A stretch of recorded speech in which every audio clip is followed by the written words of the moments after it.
Good afternoon. This is the Board of Appeals, Town of Hempstead, July 2nd, 2025, 2 o'clock meeting. Mr. Chairman, do you have any opening remarks? Is there anyone here who is not familiar with the way we conduct our hearings? Anyone here? Please, okay. So I will then dispense with the comments that I ordinarily make, since all of you apparently are familiar with the way the hearings are conducted.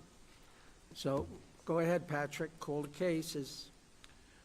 Mr. Chairman, we do have an application for an adjournment, case 24725, East Meadow, Jewish Heritage Center of Queens and Long Island, also known as 1440 Prospect Avenue. Gentlemen, just your name and address for the record. I am Kevin Walsh, firm Walsh, Marcus, McDougal, and DeBellis, 229 7th Street, Garden City, New York, with the objections. William Vanesso for Chili Vegan Tirana, 333 Grove, Oakland Boulevard, Uniondale, New York. 247. Okay, who's making the request for an adjournment? I am, Your Honor. I've been recently retained by a group of neighbors to the site of the property, and I haven't had a chance to review all the filings, and I haven't had a chance to consider whether we need to engage any opposition experts as it relates to this application. Mr. Benesso, you're familiar with the protocol that we follow.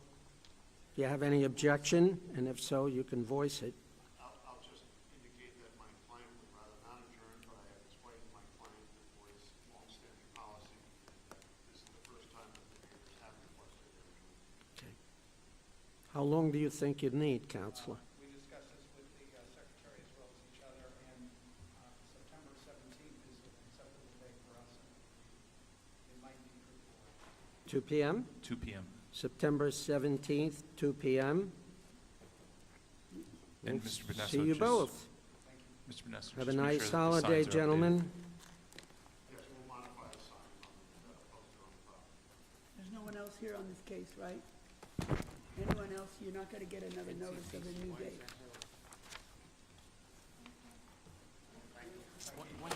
Welcome. One second. Mr. Vanesso, you're for the applicant, correct? Yes. Do you know why Nassau County Planning Commission is held in abeyance? No, I don't. I provided them with a traffic report, so I'm not sure why that's not been determined. I can check with Marty Katz, who is the coordinator there, and I'll find out. Thank you. Okay. Have a good afternoon, gentlemen. I read your lips, Patrick. You said, I think that was from before. You think that was before, right? Next, we have case Oh, this 373 of 25 West Hempstead, 407 Scanaliatis Realty LLC, variances, subdivision of lot area, construct dwelling with garage, parcel 1, rehearing of cases 415 of 24 and 416 of 24, also known as 407 Scanalialis Avenue. I'm also calling case 374 of 25 West Hempstead, 407 Scanalialis Realty LLC, variances, subdivision of lot area, rear yard, construct dwelling with garage, parcel 2, rehearing of cases 415 of 24 and 416 of 24, north side of Pine Brook Avenue, 100 feet west of Woodfield Road.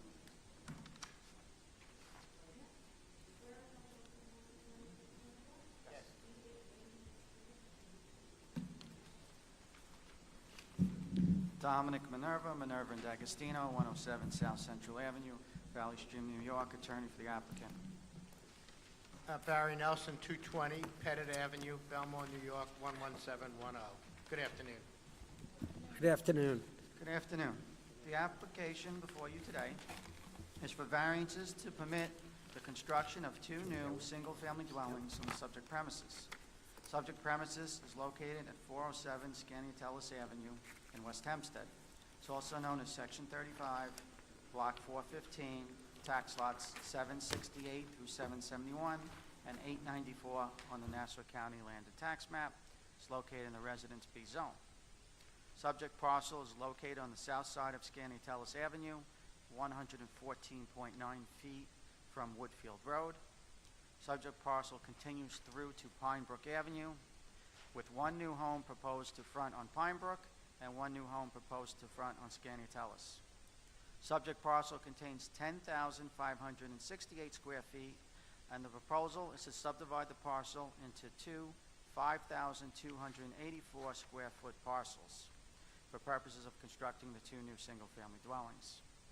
The variances requested are for lot area and rear yard setback for each parcel, with 6,000 square feet required for lot area and 25 feet required for rear yard setback. There are no other variances required, so the homes are designed to meet all other area requirements for the parcels, and the rear yard setbacks are only to each of the proposed dwellings, not to existing neighboring properties. As you will hear shortly, the proposal is in keeping with the character of the area and will not be detrimental to surrounding property owners. But before I call Mr. Nelson to testify, I would note that this is a rehearing from an original proposal for two 40-foot wide lots fronting on Scaniotellis. I believe the revised plan addresses the concerns of the board at the original hearing, which was that the proposed 40-foot frontages would be a greater variation than other variances granted in the area, and that other properties on the radius map were capable of similar developments, although Mr. Nelson did testify the other properties on the 80-foot wide lots were well-maintained, and this was a tear-down house. The proposed development now would be the only parcel of its kind on the radius map and results in larger lots and larger street frontages, in this case now conforming street frontages, than other variances granted in the area. And one case that was discussed at the last hearing was one right on the corner, Scaniotellis and Mahopac Road, and that one had received variances in 2020 and a rehearing May 1st, 2024, which was granted. Corner lot was conforming on the front width, 4,766 square foot parcel, and the interior lot was 49.69 feet frontage and a 4,992 square foot lot. So now that we've reconfigured this proposal, we have more street frontage and now conforming street frontage and larger lots than similar variance that was granted on at the corner of the block shortly before our original hearing. At this time, I'll call Mr. Nelson to testify, and I would just ask, Chairman, if you would.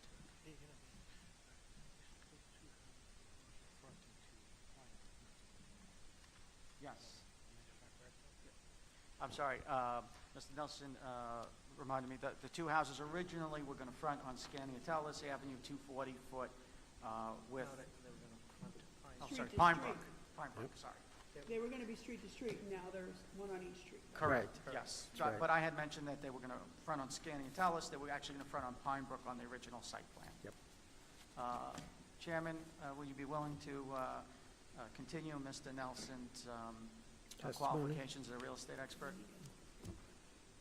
Would you like to incorporate the testimony given at the prior hearing? Yes, Is sir. that Yes. relevant?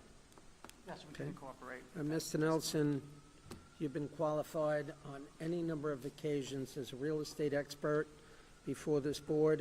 Since the last time you qualified, have any of your qualifications changed? No, sir. Then we will again qualify you to testify as to real estate values. Thank you. Welcome. I did hand in some exhibits. The board should have my photographs from the prior application.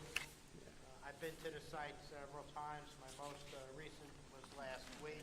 There has been no change to the character of the neighborhood and pattern of development.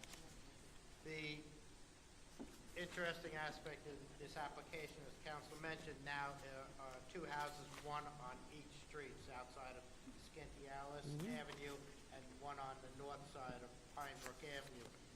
The one on Pine Brook Avenue will have an 80-foot frontage, and the one on Scaniotellis is approximately 71 feet. Okay. Conforming is lot width, in fact, greater than the 55-foot requirement. The parcel immediately to the west of the subject property, which would be known as 415 Scaniotellis Avenue, is a parcel smaller than the subject property. It's known as Section 35, Block 415, tax lots 892 and 893 on the radius map, residential B zone. And that was a approved application under case 91. That required similar variances that are requested in today's application. In fact, it only has 3,267 square feet in lot area, where the applicant is proposing 5,284 square feet in each parcel. The parcel just to the west of that parcel, which I identified as 415, number 415, Scantialis Avenue, is 421 Scantialis Avenue, and that was an approved parcel, case 1076, back in 1960. That was approved with requiring lot area to construct a one-family dwelling home on 4,260 square feet. The cases that council mentioned at the northeast corner of Mail Peck Road and Scantialis Avenue, as council mentioned, was an approved subdivision that had been approved several years earlier, but those parcels, one needed the front width and the corner house, because it was a corner, complied with width, but they both needed lot area.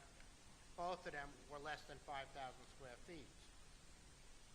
Just across the street at the southwest corner of Mail Peck Road and what is known, it's just outside the radius, but it's in the area, character of the neighborhood, the southwest corner of Mail Peck Road and Hopatong Avenue, which is spelled as Hopatcong Avenue. And that was an approved parcel subdivision, 240 by 100s. The 40 by 100 would be on the corner, and that was approved. Let me just give you the case numbers.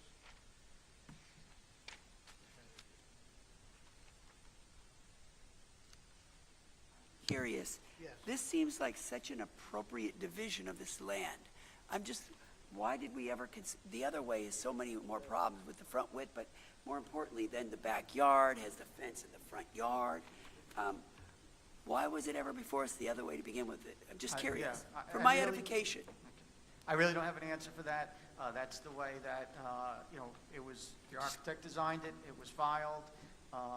This but, is so much better, because backyards are backyards, you know? It does, yes, I will agree with you, it lays out nicer Yeah. than the And you original don't have to worry about, I proposal. got a fence in my backyard that's really a front yard and all those issues. Yes, we would have had a fence along Scantiatellis Yeah. Right. as a rear yard, and now Exactly. it's, And now this we way, have a normal they hardly although need any short, variances. a normal backyard. The variance requests are so de minimis, minimal lot area, and one needs a rear yard in addition, that's it. The variances have been substantially reduced. Yeah. Mr. Nelson, I don't mean to be offensive, but you, very frequently, you use the phrase pattern of development. Could you tell me, quite frankly, what other, on the initial application, how many other lots in that area were divided in a horizontal way? I mean, I saw many that were capable of being divided that way had we granted that original application. And that was the part that we found unacceptable. I This understand. one is it's a lot better, I understand. okay? So with this type of subdivision, No pun it intended. doesn't set a precedent, Mhm. although in my previous case, I did use the two corner parcels, the northeast corner of Scantilis Avenue and Mail Peck, and the southwest corner just opposite that parcel, which would have been similar type of subdivisions. We had the parcel immediately to the west of the subject property, which is a 40-foot frontage, and just down the road at 442, which is just outside the radius, was a subdivision for a 40 by 100. But, Mr. Chairman, I agree with you. This type of subdivision will not lend itself to be utilized for any possibly other oversized parcels in this area. I handed in aerial views, you'll see it with the subject property. I handed in comparable sales, and new homes in the area is a positive trend. It's a good upward trend for the area. Those two parcels, 1053 and 1068 Vale Pack Road, were comparable sales earlier this year, January and February of 2025. Each one sold for $950,000, and the interior one, I think it was sold for $968,000. I provided those comparable sales for the board. So what we have here today is a substantial improvement to the parcels, two homes that will sell for in excess of $850,000 to $900,000 in today's market, and in my opinion, would not be detrimental to the surrounding community. And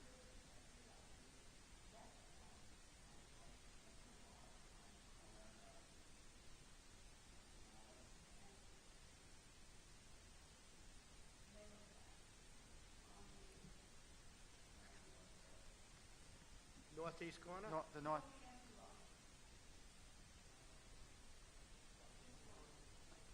The one that was developed, that's now developed? That was an approval that I just mentioned. Yes. Right, it's not empty anymore. I have pictures of the comparable sales. They are now known as 1053 and 1065. So that was approved by this board? No. No, it's not the same builder. If you look at my comparable sales, you'll see that those homes, I think it's the first two pages.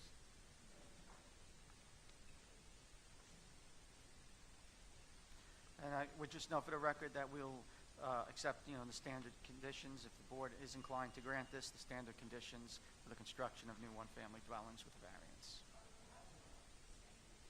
Yes, the houses are the same. I believe they're the same. Let me just check. 32 on one side, 29 on the other. Yeah, all the dimensions look exactly the same. 1.5.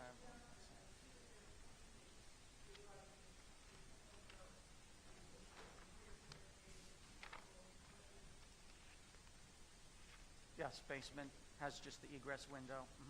Interior staircase only, yep.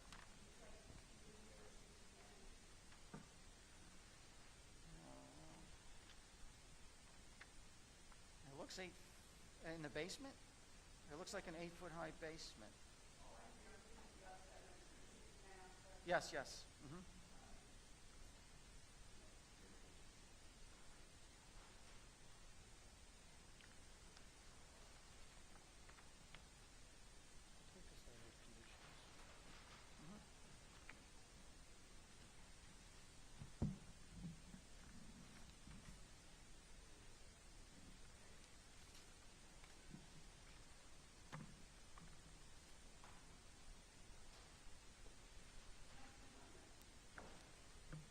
Thank you.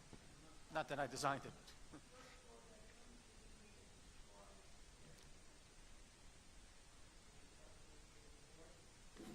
Does that conclude your presentation? Yes, Mr. Chairman. No one else signed it. Mr. Chairman, I would just move that the hearing be closed, that the matter be placed on the decision calendar. Mr. Minerva, Mr. Nelson, anyone else who signed in on the case will receive a copy of the board's decision by mail once it's rendered. All in favor? Aye.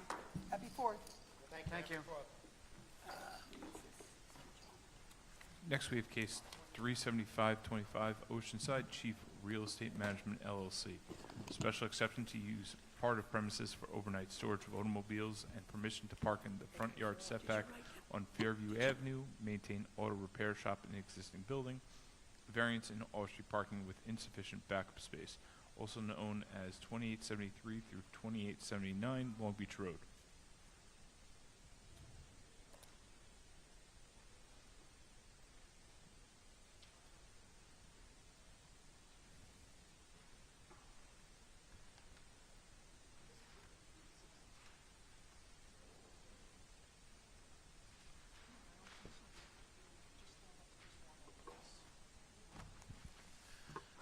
Ms. Minerva, I have you sworn in from earlier. Just, again, your name and address for the record. Dominic Minerva, Minerva and D'Agostino, 107 South Central Avenue, Valley Stream, New York, attorney for the applicant. The application of Chief Realty Management LLC before you today is for variances to maintain an automotive repair facility. Subject property is known as 2873 through 2879 Long Beach Road in Oceanside. It's also known as Section 38, Block 363, tax lots 26, 27, 228, and 405 on the Nassau County Land and Tax Map. It's located at the northeast corner of Long Beach Road and Fairview Avenue. Subject premises consists of 13,978 square feet and is improved with a 9,850 square foot, one-story masonry building. It is a multi-tenant building with 3 tenants, a music school, a mortgage broker fronting on Long Beach Road, and an automotive repair shop fronting on Fairview Avenue. The applicant is leasing 5,983 square feet to the automotive repair shop, 2,819 square feet to the music school, and 839 square feet for the mortgage broker. It's the intention that all 3 tenants will remain in the premises. Does the applicant own the whole place? Yes. Okay. And you're going to go through what is actually storage and parking, 2 different things, right? And Yes. which parking spots are for the music school or the financial entity? Because we see a lot of these places where it's allegedly parking in the front yard, but then they store the vehicles they're going to repair there. And storage is not parking, right? So just cover all that, will you? Yes. Okay, so Company needs most of the parking.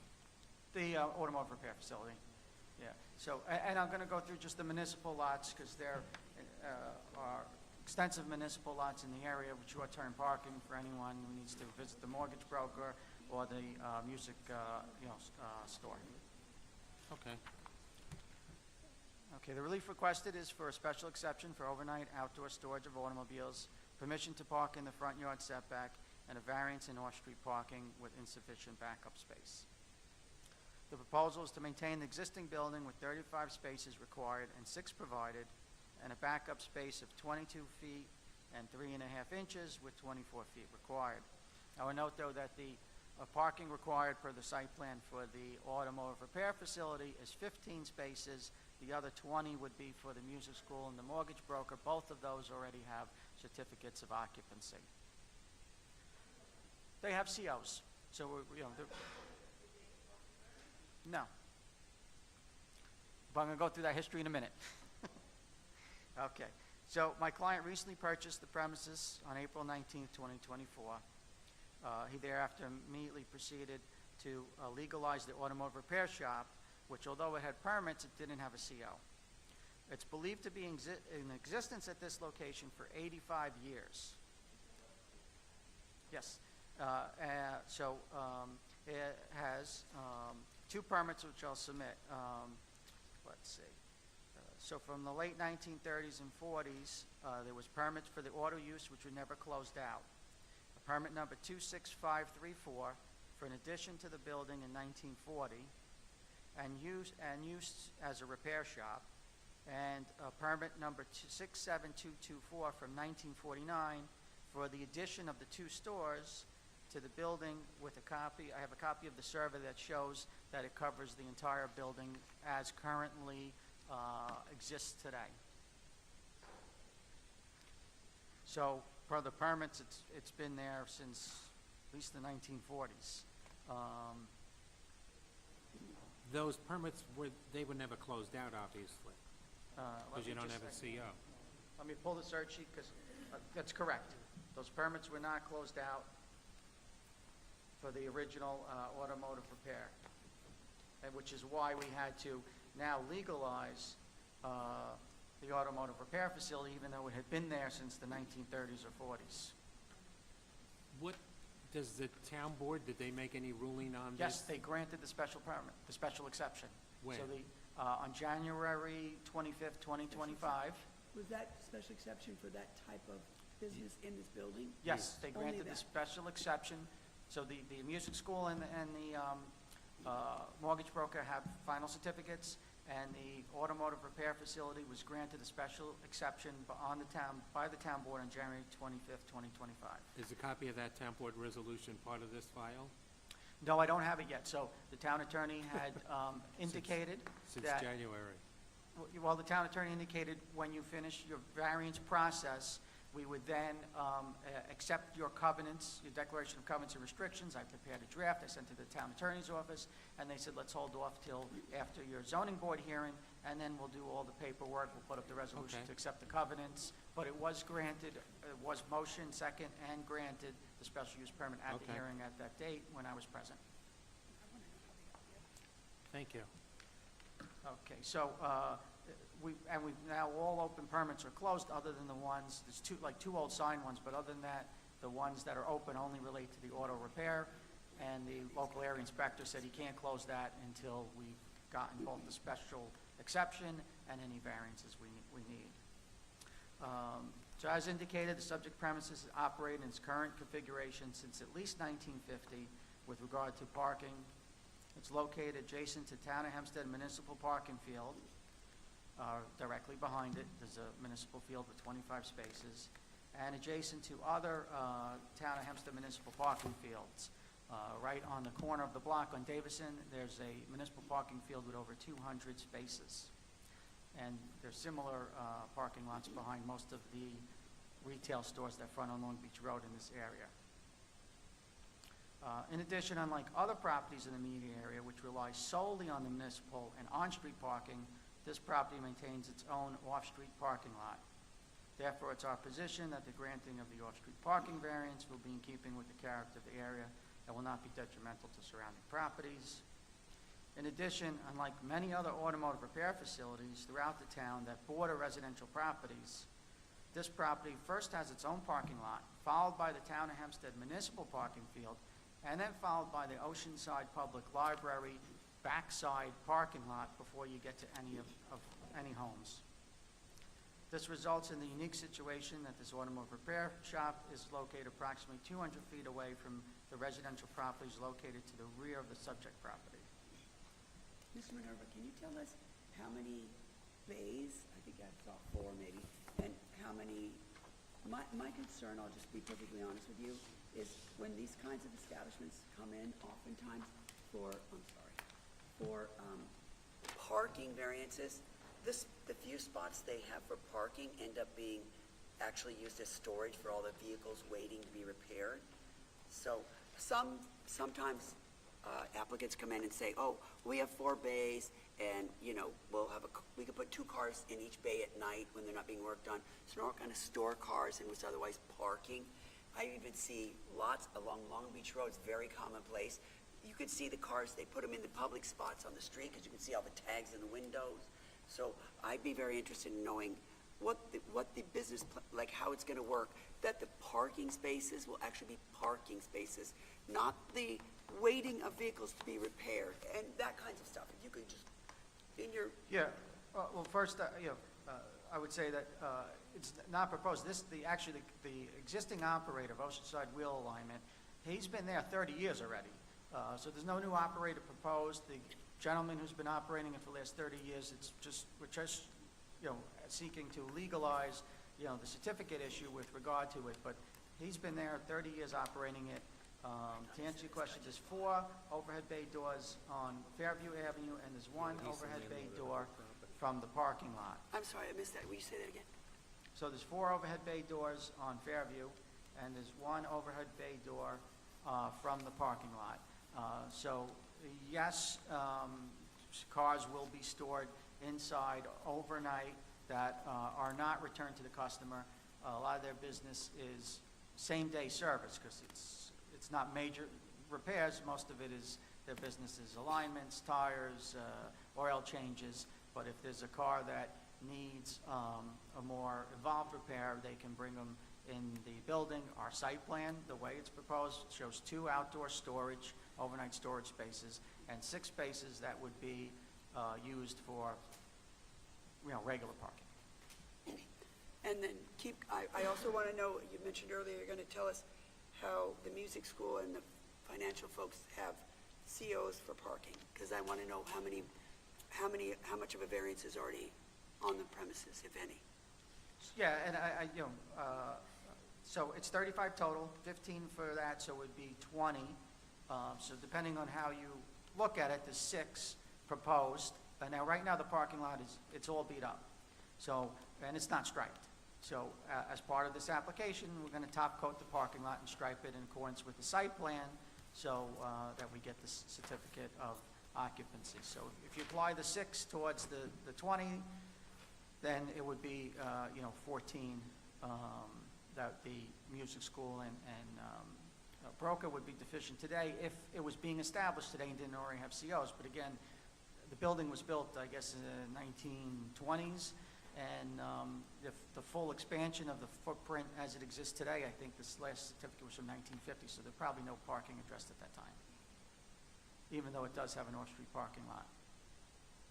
And, There was no parking requirements in the 50s. right, 57, right? It started about 57. I think so. yeah, and I think the CO was from 1950, which shows the building dimensions as it exists today. So it was established before the parking requirements. So why wasn't the auto repair grandfathered in, and what? It's never what got a caused- CO.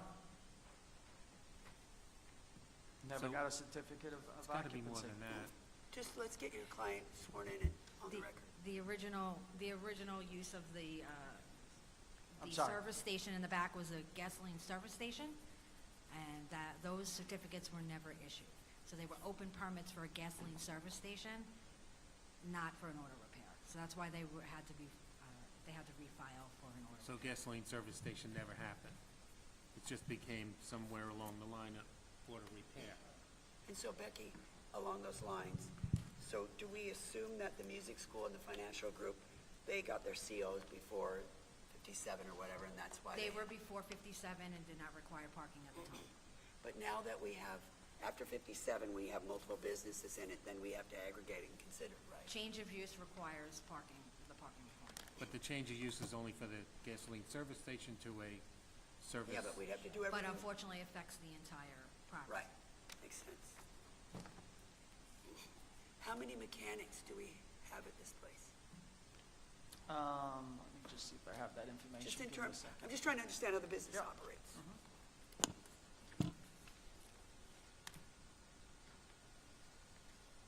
Did you say your client purchased this recently? Yes, my client who's here with me purchased the building as an investment property about a little over a year ago. Oh, Yeah. so he's not the one who wants, it's the same operator that you said has been doing this for 30 years? Yes, that's Who his wants tenant. to continue operating? Correct. Yep, that's his tenant. Mhm. I don't know if I have the information on the number of mechanics in the shop. Maybe you know? I was just gonna text them, but I think it's about Oh, 3 or they have to swear you, if you can stand up.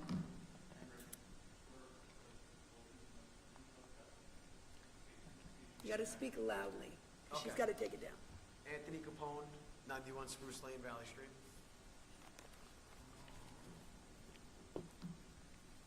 I believe he has 3 or 4 mechanics at the wheel alignment facility on Long Beach Road. You understand the concern, and it's not, it's almost all of these establishments, I hate to say, but they think of parking and storage to the same, and it's very, very common on Long Beach Road, I'm sure other places. That's why we want to make sure we understand what the proposal is, that all these spots aren't going to be taken by stored vehicles, because it's not just that the parking is then unavailable for its regular purpose, but it also starts to get unsightly, like you said. It's currently a mess right now. Fine, I'm glad it's going to be cleaned up, but it just turns out to be a big car lot of broken down cars. Oftentimes, I'm not going to say you, but I'm just saying, I've seen No. it so many times that I would note that this is, it's auto repair, not auto body, so it would be a Same, but- mechanical breakdown, not a, Opens- right. What apples and not, it's the same thing. drive down Long Beach Road.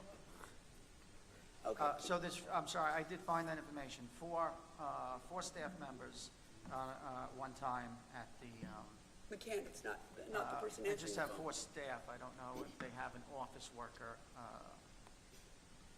as part of that. And there's 4 doors on Fairview. The door on the other side probably isn't another bay because it would be taking up 4 Well, bays. yes, no, if you look at the floor plan, there's 4 bays, doors on Fairview, and that goes into the garage. actually means it's And then there's 13. another overhead bay deep. door I've been from the there. parking lot that goes into another area of the garage. I guess so, because when I see it, yeah. So, yes, you can actually pull in cars on both ways and have room to pull them in. Other than the bays, Mr. Minerva, now that I'm looking at the width of the doors and the bays, it's much deeper than I had realized.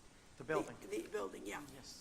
So, unless there's other stuff back there, it almost looks like you could store a lot of cars inside while they're waiting to be worked on. Is that,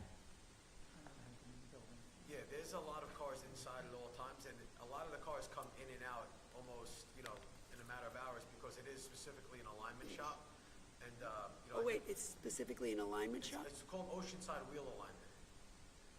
So I get 100% relate and understand exactly where you're coming from. I actually own 5 collision businesses as well, in addition to. Are they on Long Beach Road? No, it's on Lawson Boulevard. So Lawson Boulevard, Same. it's disastrous. And Which we- the one on Lawson Boulevard was recognized by the town board for What's the it called? improvements that were made to North Star. that I site. knew it. There's more than one North Star over there, isn't there? Yeah. So we were recognized for the town board for actually beautifying Lawson Boulevard. Yeah, they made that look nice You over know, there. and I get crazy about the parking. So that's why I actually, when I purchased the building, I wanted to make sure all the permits and everything was in order. But I could definitely tell you that, for example, my cars that go there for their wheel alignments, I get them in and back within 90 minutes typically. I see. But they do other repairs besides, General automotive repairs. Yes. So of those, say, maybe 50 to 60% of their business would be wheel alignments, 10 to 15% could be brakes and oil changes, and then maybe, a couple of cars of overflow are there for more than 2 to 3 days on end. Mr. Capone, is your place right by, next to Dunkin' Donuts? Is there, yeah, because I actually didn't know that was an auto body place, but I go to that Dunkin' Donuts probably 2 or 3 times a week, and I don't go to the parking lot in Dunkin' Donuts because it's too crowded. I pull to the side street, and there's always spaces there, so personally, I don't really see a parking, when I'm there, it's in the morning between, let's say, 8 and 10, and I'm always able to pull up and get a space on the street, actually. Yeah, and I'm going to submit some photos that I took on June 30th, 2025 at 2:30 PM that I believe accurately and fairly represent the area. I have a bunch of copies for the board. But the lot right on the corner of the block, the municipal lot, there's 217 spaces in that lot. When I went there on June 30th, 105 were occupied. It was over 50% vacant. And that's right on the corner of the block on Davison, corner of our block. Mhm.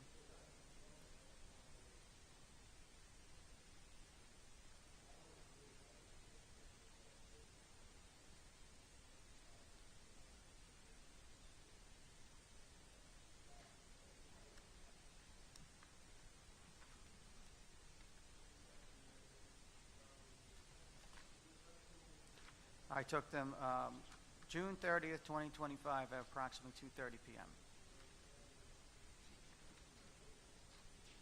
Yes. And I labeled them along the bottom. Oh, it's here. if you said it, I apologize. How many, there's 4 or 5 employees, you think? Yeah, they told me 4, so I don't know if that include the office workers, Okay. so let's say, I think there's only 1 office It's worker. a father, Say son, and 5. 2 employees. 1 office worker, right? It's a father and son that run it, but they're also mechanics, and I think they have 2 mechanics. Right. Oh, I just saw the photos. I know which place this is. Now, where do the employees park?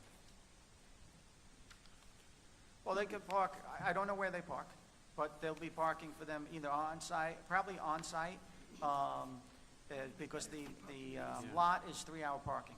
So they would not be able to park the full 8 hours in All in the 3 lots, lot. all 3 municipal lots across the street and behind them? Yes, It's all Yeah, there are 3-hour limited? photographs. 3-hour parking. Yeah, I took photographs of the site. Maybe they'd have to move Including it. the library lot? Well, the library, I think you have to go into the library to use that lot. I don't think you can park in Oh, the I lot. thought you mentioned it as a spot that was available. No, I just He did. mentioned it as a buffer between, the automotive repair facility because I think I've done other ones in the area where the homes are right up against the back property line. Here, you have the whole library property before you get into any homes. Oh, I see. So, how many cars do you anticipate storing outdoors? Our site plan is showing 2 on the lot overnight outdoors. Then we'll have 6 other spaces during the day. But some of them are taken up by the employees.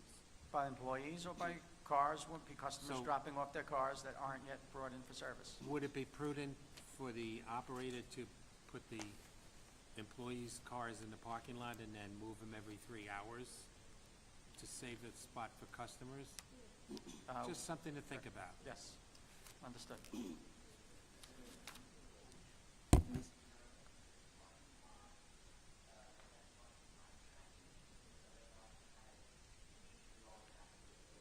Yes. Yes, yep, correct.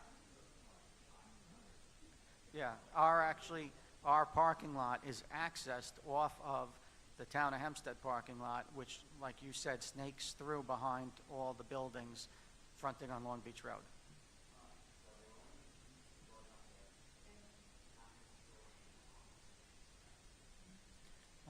They're not gonna store, right. Mhm. Yeah. Uh-huh. Like I said, he's been operating there for 30 years. I don't think there's been any real complaints or any complaints that I'm aware of.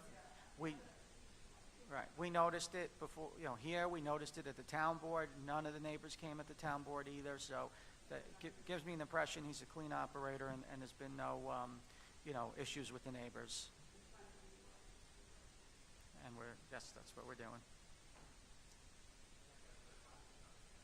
No. No. I don't want to go through this process again.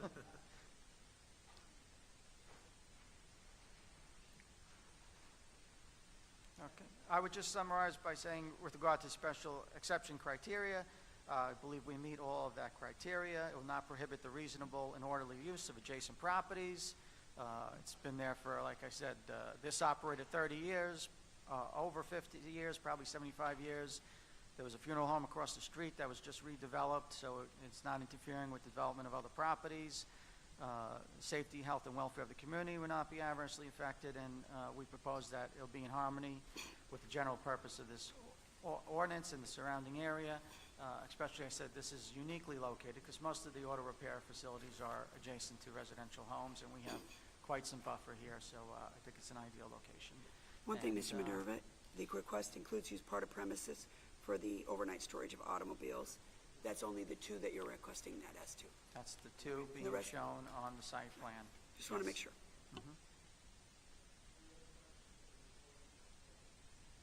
Move that the hearing be closed, the matter be placed on the decision calendar. Mr. Minerva, Mr. Capone, you'll be notified by mail of the board's decision once it's rendered. Aye.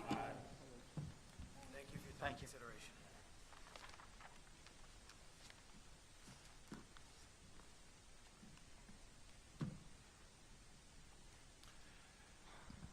Next, we have case 37625, Oceanside Pickle Expo LLC. Special exception to use part of premises for place of public amusement and assembly and amusement. Proposed expansion to existing sports facility, variance in off-street parking, and special exception to park in front yard setback, also known as 3573 Maple Court.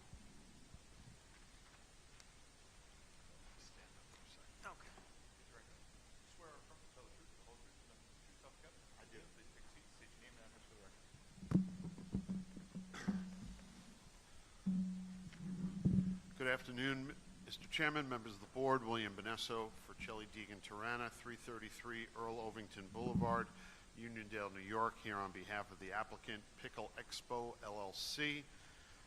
Seated to my left is Mr. David Koffler. He is one of the principals of the LLC. Seated behind me is Mr. David Soul. He is the other principal. And to his right is Mr. Monty Leeper, our project architect. This application involves a parcel of property situated in the Industrial Y District known as 3573 Maple Court in Oceanside. The property is developed with an existing building that basically contains mostly warehouse operations, but also the applicant's pickleball indoor sports facility. Now, back in 2014, I appeared before this board under case numbers 72 and 73 of 2014 for an applicant by the name of Turf Island, Inc., which occupied this space prior to my clients for another indoor sports activity. It was a soccer and lacrosse training center, but nonetheless it needed a special exception for a place of assembly and amusement. It also needed a parking variance, and the board granted both in connection with that application.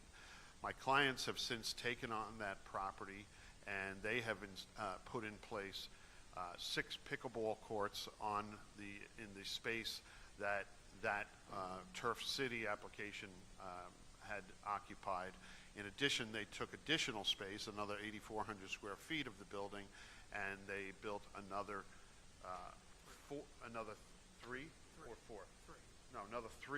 pickleball courts and a kind of a meeting/party room for private events involving pickleball activities.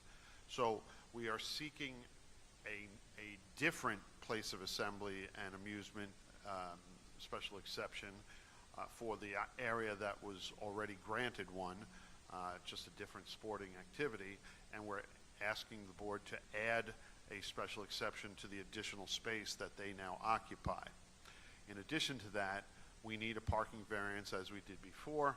Back at the last application, the parking variance, the parking lot permitted 111 parking spaces. Now, based upon a restriping that is proposed, we can provide 118 parking spaces.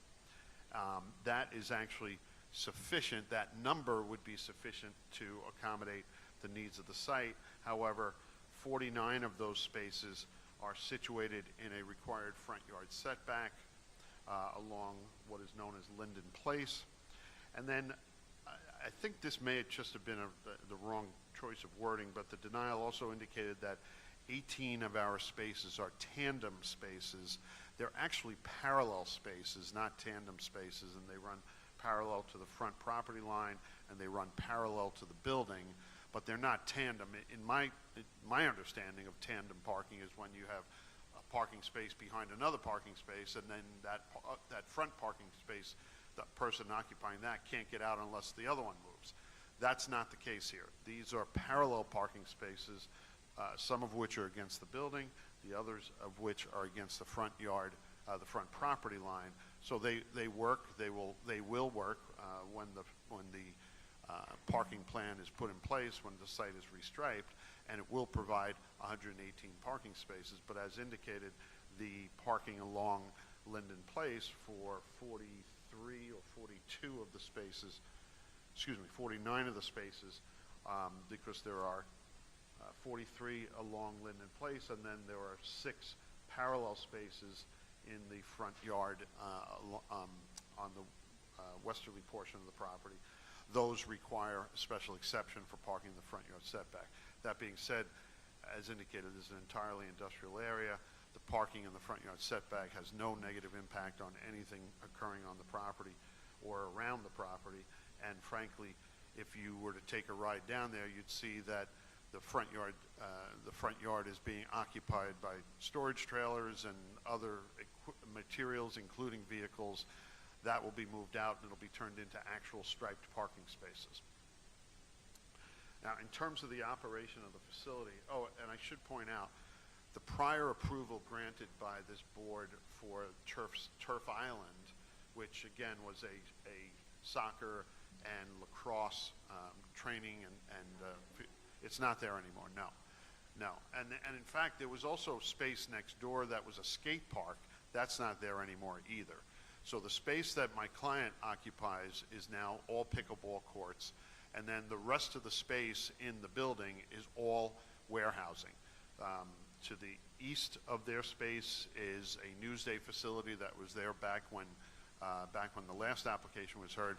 All of that activity occurs overnight. It's a shipping facility for them. All of that activity occurs overnight, so it's a complementary use.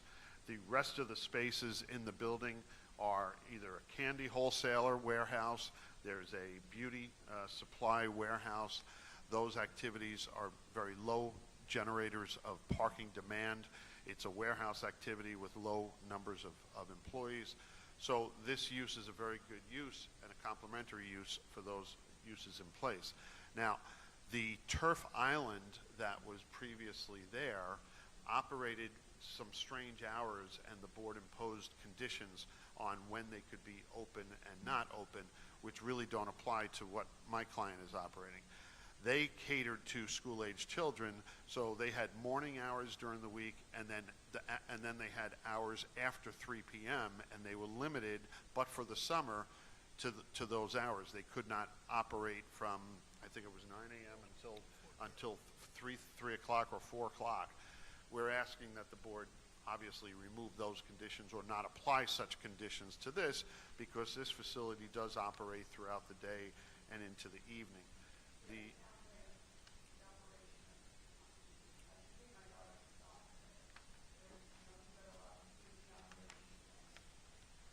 Right.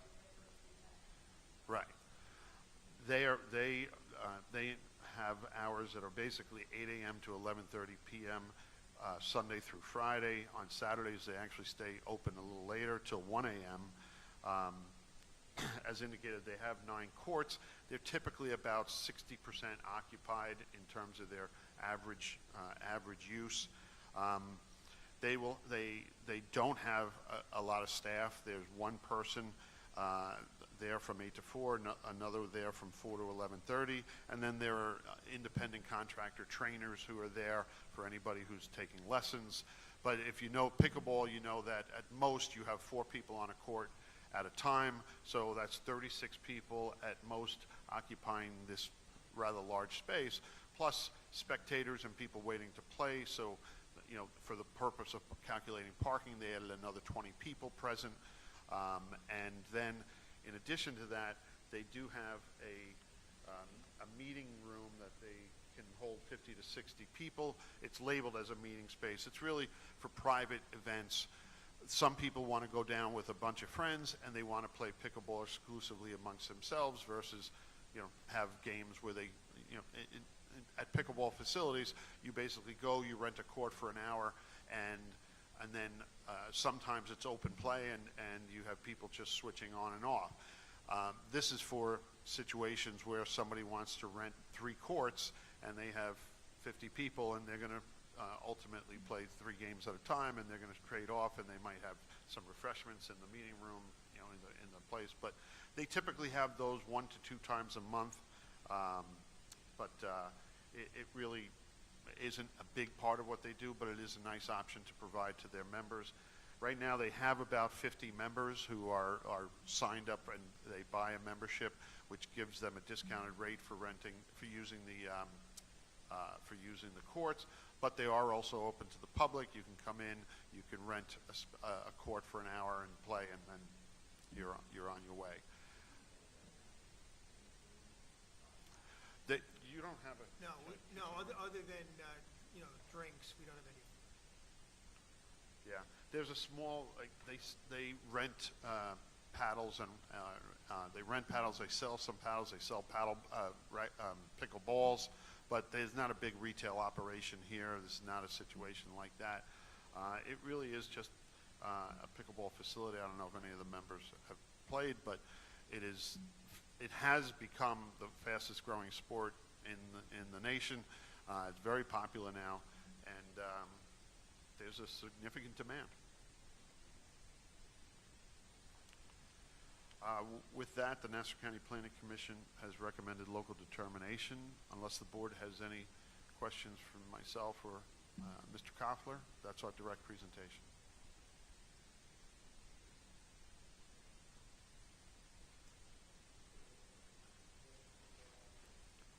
Hearing be closed.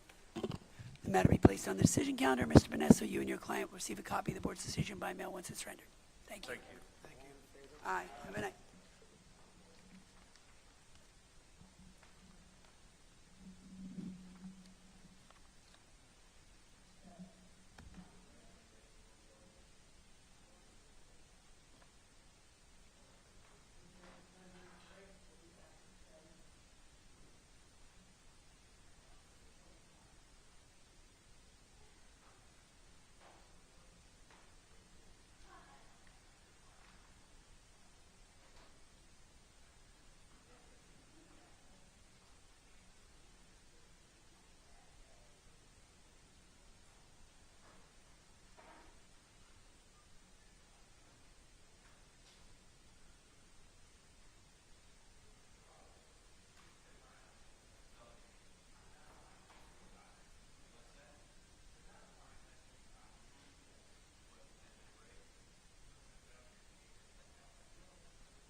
Next, we have cases 43822 through 43922, near Rockville Center, Nassau Suffolk LLC, Desmond D'Souza.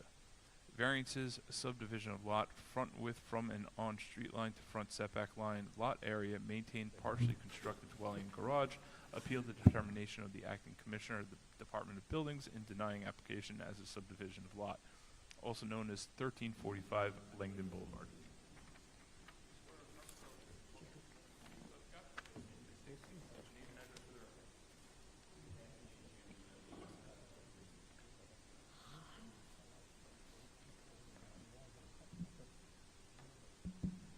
It's on, okay, thank you. Christian Brown, 1122 Franklin Avenue, Garden City, for the applicant. As you'll note, this case goes back to 2022. We were here once before, probably in 2023.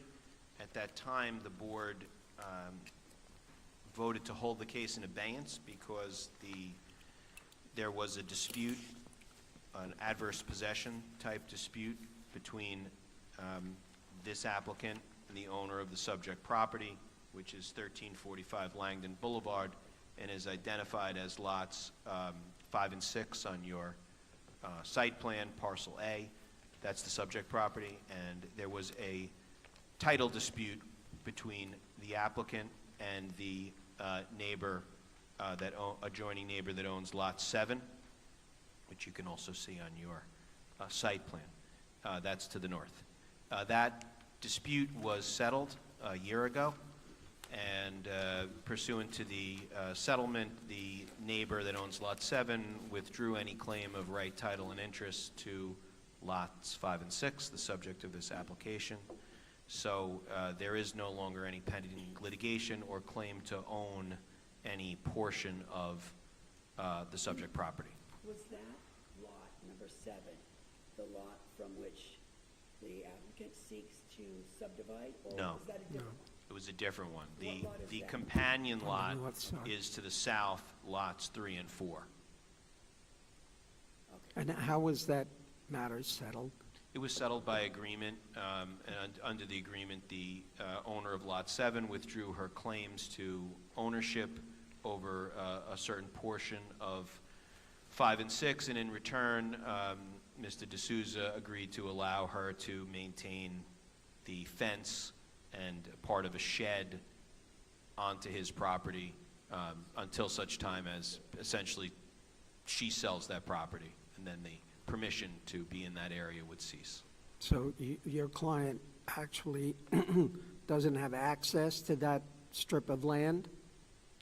Correct. She uses that strip of land, but it is part of lots 5 and 6, and she relinquished any claim of ownership, and the license, the permission runs to her because she's operating a licensed daycare business there, and she needed that extra space, or says she needed that extra space to accommodate basically the kids playing in the backyard and a shed that she uses in conjunction with the daycare. So we agreed to allow her to continue to do that for so long as she operates a daycare or owns that property. So theoretically, your client only has access to 30 of the 40 feet frontage while she resides there. and operates the Roughly, I business. mean, as you can see, it's a little bit of an irregular line, but yes, the northern, few feet are used by the neighbor. But the parcel, he fully owns, and she relinquished any claim of title. And it's fenced off, And it's as you fenced can off, see. correct. Okay. Correct. So that's how they settled the dispute. So that's why the case was held in abeyance originally, because the board was concerned about making sure that the subject parcel, stayed intact and could present itself as a 40 by 100, which it now can.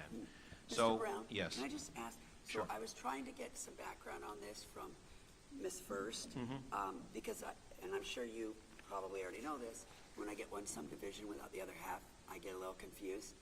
And so from time to time in the past, it's been explained to me that that's because the other property is an as of right. So it's just, we don't have to get permission to leave it's not the lesser lot stuff usually from time to time. So now, yeah. I'm asking, why do I not have the other half of this case? And I received some background information, but I would really like it Sure. to explain that to us to begin with. Sure. Because we don't only have the appeal, we have the actual case on the merits. Correct. So Correct. So I'll give you the background. So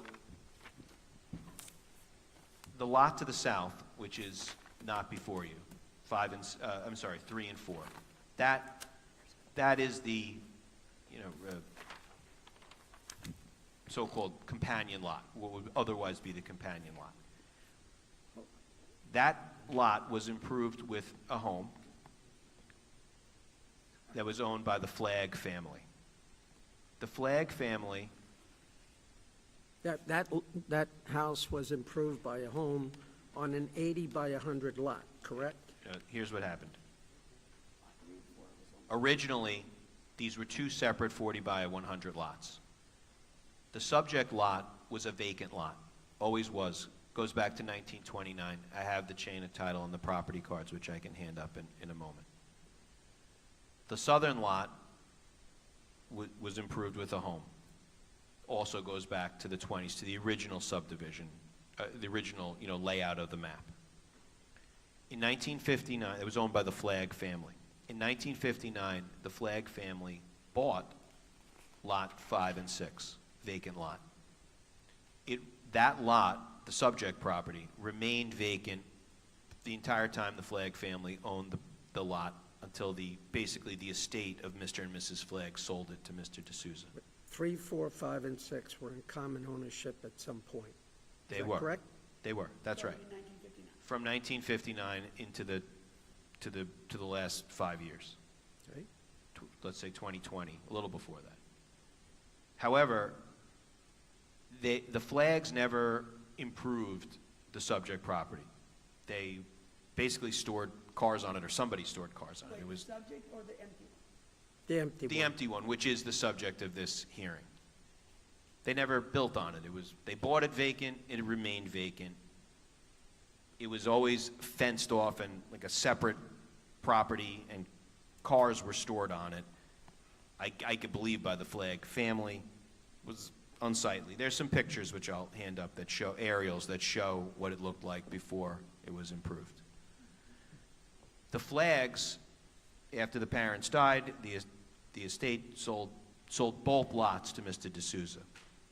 He then applied for building permits to renovate the house on 3 and 4 and construct a new house on 5 and 6. The building department issued those permits by right initially, recognizing these as single and separate lots, which they had historically been. So he renovated the house on 3 and 4, and he sold that house in 2020. He was building the house on 5 and 6, and built about 3/4 of the house, about 75% done, till the job was stopped when the building department made the determination that, I guess that in their opinion, the lots had merged and needed to be re-separated in order for the construction to continue. That brought us through the Board of Appeals process. Simultaneously, the dispute over the 10 feet of property with the other neighbor began, and by the time we reached the Board of Appeals, that neighbor was in litigation with Mr. D'Souza. Because of the litigation, the board held the case in abeyance. When the litigation was settled, we returned here to put the case back on the calendar with the hopes that you'll grant one of the applications before you, allowing Mr. D'Souza to restore the building permit and finish the construction of the house, which is, at this point, the work is largely interior work, like finishing the electric and the finishing, plumbing and the finishings inside the house, because the structure is completed, and it was built with, everything was done with permits. The building department records always treated the properties as separate, so the permits and certificates issued on 3 and 4 all say 3 and 4, and that goes back, historically, back to the original house. The town never grouped the lots together. When your client did what he did, where does that leave the person who bought 3 and 4, since unless they have a letter in lieu, is there anything that legalizes that piece of property? 3 and 4 has, I believe, has a CO and was not treated as needing to be legalized. Although I understand what you're saying, Chairman. I mean, it was because the building department later said that, well, you split off, you know, you need to get permission to split off 5 and 6 from 3 and 4. There was a revocation of the building permit on 5 and 6, correct? Correct. And assuming this were to be granted, where does that leave the person on 3 and 4? Well, They've 3 and 4, nothing, 3 and 4 was completely done by the time this question arose. So- When you say done, what do you mean by that? Meaning, the construction was complete and there's a CO on that house. I don't believe there is a CO on that house. Do you have a copy of it? Let me double check.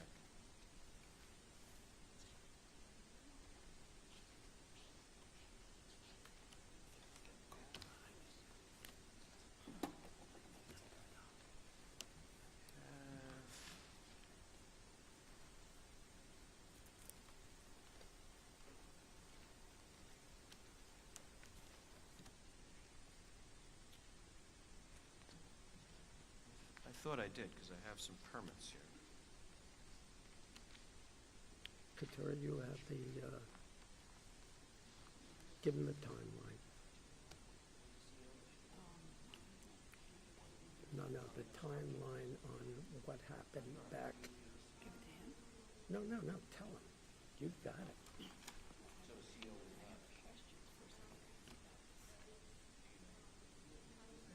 There is no CO. Just a minute, you'll have the opportunity, man. My client is saying this, a CO was issued. There were permits issued. If you give me 1 second, let me see if I can, hold up here. A certificate of occupancy has Becky? not been issued on that house. That house has been grouped together since, at least the records show us, since 1962. Okay, can Well, you, there can were- you tell us what transpired with the building permit on the sequence of events that took place as shown in your records? After the stop work order was, well, prior to the stop work order being issued and the building permit for the construction of the new house later after, an application was filed to maintain the dwelling on a lesser lot. Fee was paid, objections were issued by the plan examiner to file for a non-conforming application. The applicant at that time did notify the plan examiner that this was part of a subdivision and should be transferred down to the Board of Zoning Appeals. And when was that done? That was done on December 28, 2020. Well, I would just say, I mean, I can hand these up. The building permits that were issued with respect to 3 and 4 say list only 3 and 4, as does the permit history. The When- building when- department issued the certificates of completion on the existing dwelling as a courtesy. It did not revoke those on the original house, under the confines that the other applications were already filed and would proceed to the Board of Zoning Appeals. That's the first I'm hearing of it. Is before us. No, that's the new Has a construction. partially constructed house, yes. On 5 and 6, I just want to better understand the issues of the permit, like, when did your client apply to build on that house? And when did he find out that he needed to do more than that it wasn't a single and separate lot? He found out that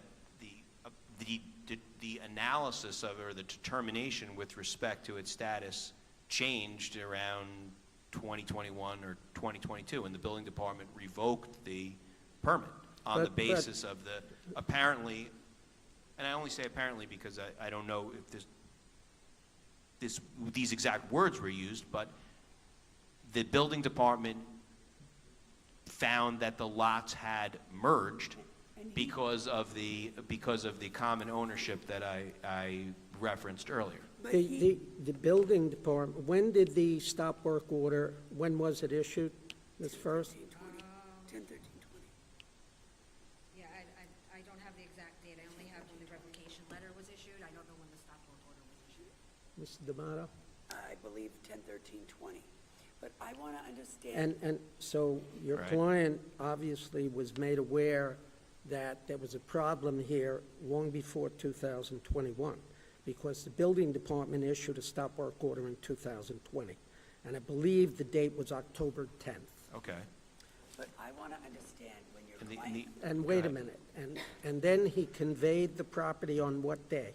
To The other property was conveyed in 2020. What date? According to the chain of title, it was conveyed, the deed was recorded 10/20/2020. Okay. I want to understand. That was subsequent to the issuance of the stop work order. Is that right? If the stop Yeah, work no, I'm order not- was issued October 10th? Yes, then Okay. the recording Then of he would the have deed conveyed the was, property. What is the was- date on the deed? Not when it was recorded. What was the date on the deed? that I would have to get back to. I'm only going by the chain of title on the recording. I want to understand when your client went, if I understand you correctly, Right. when your client went to get a permit to build a house Right. on the subject property 5 and 6, Right. your client did not believe that it was, that he needed a subdivision, or he did? I don't believe, he did not believe he needed a subdivision. Okay, No. and then how did he find out he needed that? The building department told him he did. Okay. I don't know what exactly spurred the reanalysis of the matter, but the building department, at or around the time we're talking about, said, you do. That these lots had merged and they needed to be re-separated. So that, because there's something in the records indicating that in November of 2020, I think he had the results of a search. I don't know, my impression was it wasn't from the building department, indicating that they weren't not single and separate. I'm just trying to see how the building department ended up issuing a permit as if it were single and separate, and it wasn't, and then how your client kept building anyway, and I'm not sure that, the building department issued permits on both of these properties. At some point in time, a determination was made, again, that the properties had merged because they had been owned by the Flagg family. That's what, at that point, the first house, the house that existed that had been renovated was, the renovations were complete and the house was in the process of being sold and then was subsequently sold in October, around October 2020. The second house, the new house that's on the vacant lot, was at that point under construction. The construction was then stopped at some point around that time. And that's why we have this partially built house there, obviously. it's just hard to understand how the building department, it's a quick review when the building department realizes that it's not single and separate, and your client does a lot of this stuff, I think, and I'm not clear on how your client just thought he could build another house on it, other than, I get the permit issue, but. Because, again, I'm talking just legally, my legal opinion, okay? These lots were originally separate lots. They were always 40 by 100 lots, going back to the They may beginning. have been separate tax lots, but that happens quite frequently. They were separate parcels. But then they came into common ownership. They did come into common ownership, that's true. And when your client purchased the property, did he not order a title search? Did he not see that they were in common ownership? He obviously bought an 80 by 100 from the same people, He bought the lots from the same people, that's correct. and that didn't raise an issue as to whether or not they were single and separate. I don't know what his, I would expect that your client is not a neophyte in that regard. I- He's done this many times. they were owned by the same family. But- Let's go back to your statement about the permits. The permit on the older house was taken out, you correct me if I'm wrong, Ms. First, when was it, December? The application? Yes? Okay, the application was filed on December 18th, 2020. Which was roughly 2 months after the sale of the first house, Correct. okay? and it was, if you'll check the records, and you can verify this, it was after the stop work order was issued on the second house, on 5 and 6. Is that right? Yes. Okay. Yeah, I'm looking at certificates from April and June of 2020 with respect to the old house on, What 3 and 4. certificates are you looking at? these are, that were issued to the applicant, Were they building, Maintain are they their- building permits? building permit. Would you mind handing them No, up? Sure. Is any of that on the record, Becky? Yes, they're building permits to do renovations or to maintain items on the existing dwelling. So, Mr. Brown, the other thing, back to the issue of having only one Right. case when we're doing a subdivision. Right. I feel a little, I'm not quite sure how to do this on the merits.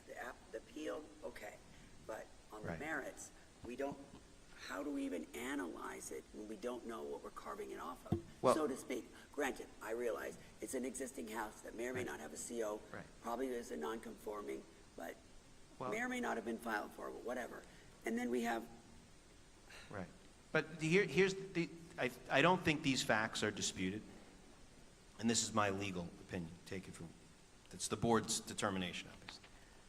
These were two 40 by 100 lots, going back to 1929, when the area was developed. We have the property card, 1938. It's blank, it's vacant. It was vacant, until the 50s, when the Flagg family bought it. Okay. The town code doesn't have a merger clause. It doesn't merge automatically under the town code. It's really a factual determination. Were the properties used in conjunction with one another? The Flaggs did not use 5 and 6 as like a backyard. It was a vacant lot that people stored cars on. I guess some were owned by the Flagg family, but they didn't build a pool on it. It didn't become a recreation area. It was fenced off. It was not used as part of the family home. When the estate sold it to Mr. D'Souza, yes, it sold everything that the parents had owned, including both of those lots. But I don't know who made the determination, but the determination was made that 5 and 6 was a 40 by 100, and 3 and 4 was a 40 by 100, just as it had been originally on the map, when the map was made in 1929. That's the genesis of this whole thing. Now, I understand that over time, after he acquired it and did the construction, it got into this kind of mess. But that's really what it comes down to, is these were original parcels. One was improved, one was not improved, and there's now a partially built house that complies with all the zoning parameters on the one that had not been improved, and that was formerly sort of this empty kind of storage lot. What proof do you have to indicate that the 5 and 6 were not being used in conjunction with 3 and 4?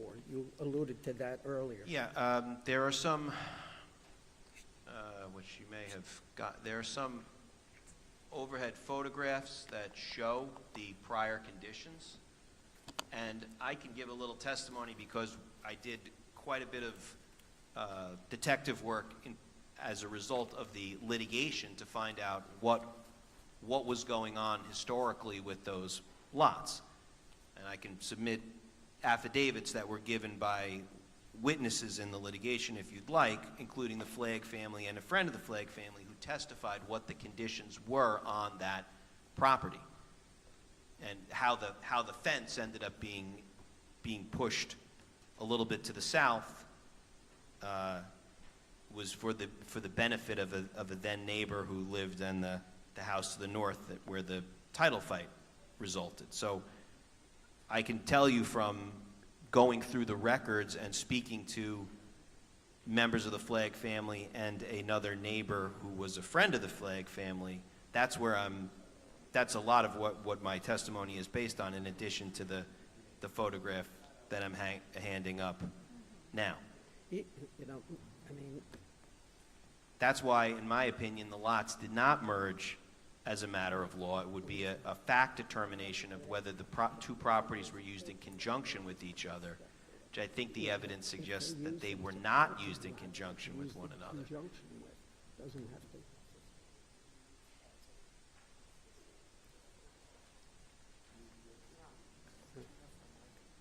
I'm looking at the photograph that you submitted.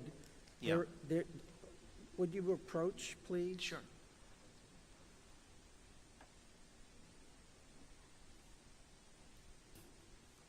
There appears to be some sort of a structure that straddles both pieces. Do you have any idea what this was?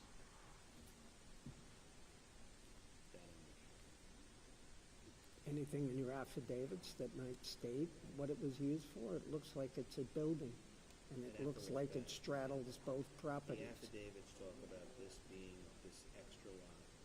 They moved the fence to favor this guy so he could get access to his side yard there.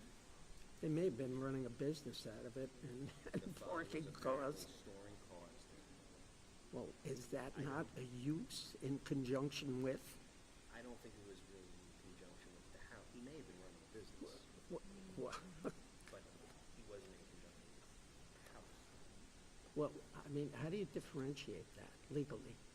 If he's running a business on both lots, and how do you say it's not being used in conjunction with the house? Do you mean that if it had to be used in conjunction with it, they had to put a swimming pool in it? Come on. It's a reach, in my opinion.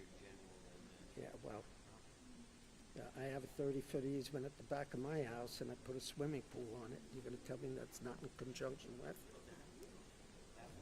What he was exactly doing there, Yeah, okay. Let the record reflect the fact that the photograph that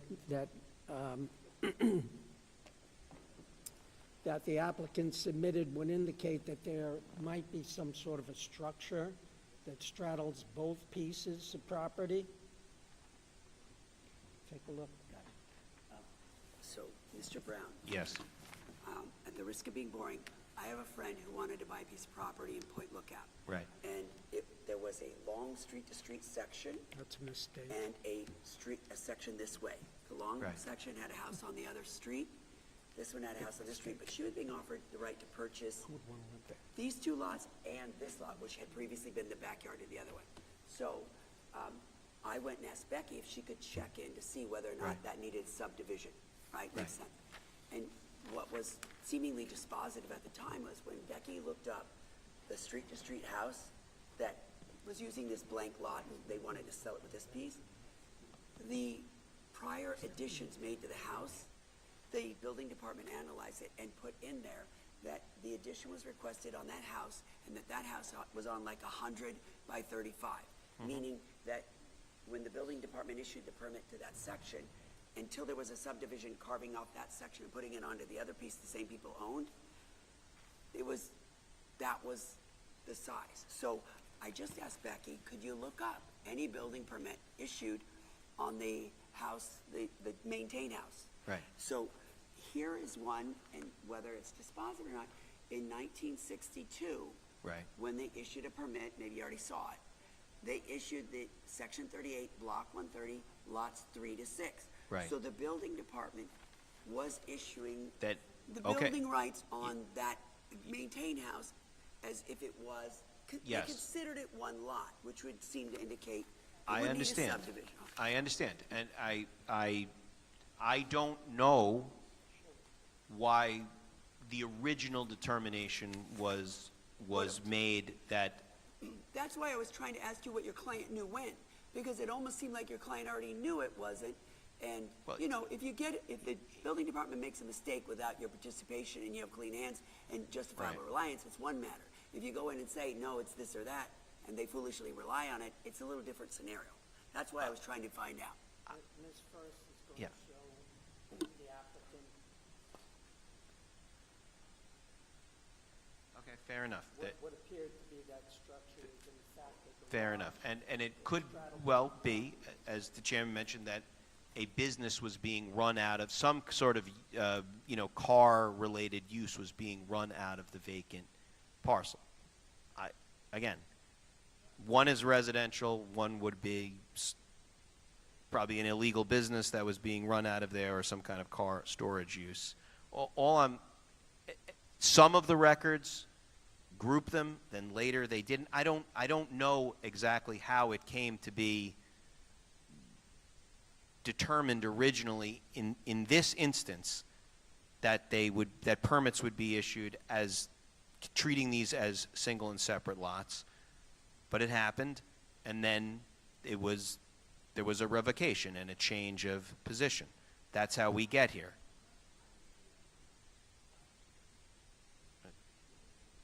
Permit and the revocation. Listed here. I don't know exactly how much time, but it was during obviously a lot of work had been done before the stop was put on. I have on 5/6 of 2020 filed for a new house as if it was single, as if they were separate lots. And on 10/13, but I think the chairman said 10/10, 10/10 or 10/13, so what, 5 months later was a stop work order. Does that make sense? It was around in that period of time. It was October 10th. Yeah, I mean, this is a 2022 zoning board case. So, again, I mean, it comes down to here we are, the house was built, it dimensionally complies with zoning. It is true that the lot was originally laid out as a 40 by 100 building lot. It wasn't built on, and then we get into the whole history of the Flagg family and so on and so forth. So the character of the neighborhood is what it's always been. There were these 40 by 100s that were on that side of the easterly side of Langdon Boulevard. They're all 40 by 100s on Langdon Boulevard Does your client on that side. Does your client claim that when he went to the building department to seek a building permit for the empty lot, if you will, Right. that he didn't know that it had previously been treated as not single and separate? I don't know the answer He to that. doesn't claim either way. I don't know his, All the that litigation, subjective he thought. didn't tell you, I thought this or I thought that? I mean, maybe it's protected, I don't know. Beyond saying there were single and separate lots, I don't know what to tell you. That by that time the other house was sold already. Right, but maybe your client can, or you don't want him to, I don't. If he's welcome to. I'm not preventing him from well, testifying. If you- he'd like to do so. I would like to ask him what he knew when. If he's, They would like you to give some factual testimony. If you're willing.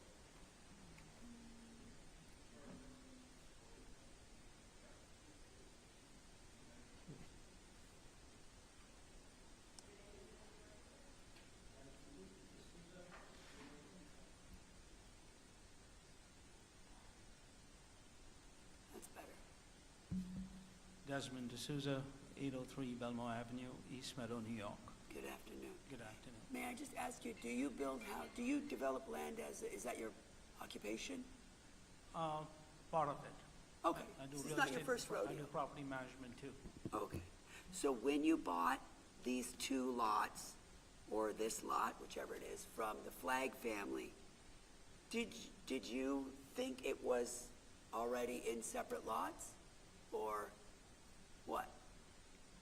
I just bought the parcel and I hired an expediter who did the drawings and submitted the application for both, to maintain the house and to build a new house. So the original application, when you say for both, was that an application to build a house, maintain a house, and to subdivide the land?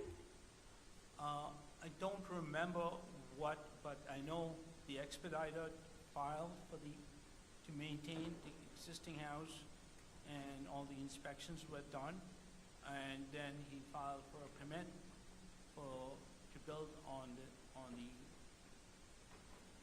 vacant lot. And at that time, you don't know if he filed for a subdivision also, or if he didn't think one was necessary, or we don't remember? I don't know. He said that he's gonna file the first application, and then he did say he's gonna file the second application. Who was the expediter, if you remember? Michael Gregory? So, so he files for a permit to build on the other lot, if we'll call it for the sake of discussion, and you got a permit to build Yes, I did. without having to go to zoning. Yes, I did. Okay. So that would lead you to think, I guess, that you didn't need a subdivision. Yes, I did. And then how much time was there between when you, I guess, after you got the permit, how long till you started building, and how long till you got the stop work order, just from basically? I built, as soon as I got the permit, I started building right away. But I don't remember, since it's been about 5 years now, I don't remember when we got the stop work permit. Okay, Mi- so, mi- Mr. D'Souza, let me ask you a couple of questions. You ever do any other subdivisions, sir? I applied for one about 6 years ago, I believe. Did Mr. Gregory represent you on all of those? No, You ever subdivide any other 80 by 100s? no, You never did. no. Go ahead. so going back to this, did you always believe that these were already two separate lots? It sounds like you didn't believe either way, because you didn't say, no, I didn't think I needed subdivision, but you didn't say, I think I needed one. So what did you think you bought when you bought it? I thought I bought 2 lots. Okay, and then when you were issued the permit to build on the empty lot, and then you found out that, in fact, that was an error, and that you needed to come to the zoning board, if I understand correctly, you applied. I was told by the records in the building department that in December, so you got the stop work order in October, about the middle of October, and then you were told it was not single and separate, and apparently you were somehow informed that you needed to get a subdivision, and so apparently the records indicate, if it's incorrect, tell me, that in December, you told the building department, okay, put all the materials for both the lots together and send them to zoning. That's what the records seem to indicate. I did not apply, I don't know who put that, I don't know, you did it? I don't know. Mr. Gregory filed all applications on his behalf. He has no knowledge of what was filed. Okay, so in December, it starts the process of sending them to zoning, December of 2020. But then the records seem to indicate that you kind of abandoned the other half of this case, which is you didn't file the fee and you didn't bring the other case with it, even though it seems in December you were aware that you had to bring them both to get them properly separated. Do you have anything to add to that? When I got the stop work order, I hired Mr. Brown, and I believe from there, he took over the case, so I have no idea what you're talking about. After you got the stop work order, did you ever discuss it with Mr. Gregory as to why you got a stop work order before you hired Mr. Brown? I believe I did. Okay, and what did he tell you? He said that it's something to do with, as what you said, was a single and separate search, or whatever, it was not single, the town deemed it was not single and separate, or something like that. So, Mr. Brown? Yeah. And right about that time, you sold a piece of property to the person who bought the older house, is that right? I believe so. And you didn't think twice about doing that? Did you bring it up to the person who bought the other house, that there may be a problem? I didn't know there was going to be a problem. Well, you got a stop work order, I'll refresh your recollection. You got a stop work order on October 10, 2020. You sold a piece of property to the person who bought the older house 3 days later. The date on the deed is October 13, 2020. Did you deem it necessary to tell that person that maybe she was buying a house that didn't have everything that it needed to be legally occupied? I got, I believe, the inspector came there and inspected the house, which was the When was that? somewhere in August. And and they issued a certificate of compliance or certificate to maintain. I believe I have it from the town. So I thought everything was right if the town gave me that CO to maintain. what about what happened 3 days before you sold the adjoining piece of property and a stop work order was issued on 5 and 6? And 3 days later, you sold the property to somebody who didn't know a thing about it, and you neglected to tell that person or inform your attorney, perhaps, that there may be a problem with the legality of the house that you sold or were about to sell. I did not expect that stop work order would affect the other house, because this was a totally different. So nobody, Mr. Gregory, when the stop work order was issued, you didn't have a discussion with Mr. Gregory, and you didn't say, by the way, why was the stop work order issued? You didn't have that discussion, is that correct? It was, as I said before, it was because they said it was single and separate, and that's why. Well, that necessarily means that there's a problem with the other 2 lots, doesn't it? May I just ask you, Mr. Brown? Yes, Because I really just want to figure out, yes. this all arose from me because I don't understand why I don't have the other case here. So when I discovered what we could pick through the records, that in December of 2020, the note in the records apparently is that the applicant told the plans examiner, okay, consolidate these 2 things, the stop work order application and whatever was going on with the subdivision of the existing maintain house, and send it all to BZA. So that was in December of 2020, and he thinks that may have been when you were handling. I may have been involved then, but, So then the next piece of records that we pieced together was that after that, the fee was never paid to continue pursuing the subdivision on the other piece, from the other piece. So I know that you wouldn't have dropped the ball on no, that. if you were- I don't recall Which is why apparently. that we being don't- ever a part of, I mean, by that time, the property was sold. Since I've been involved with this, Mr. D'Souza did not own the maintain house.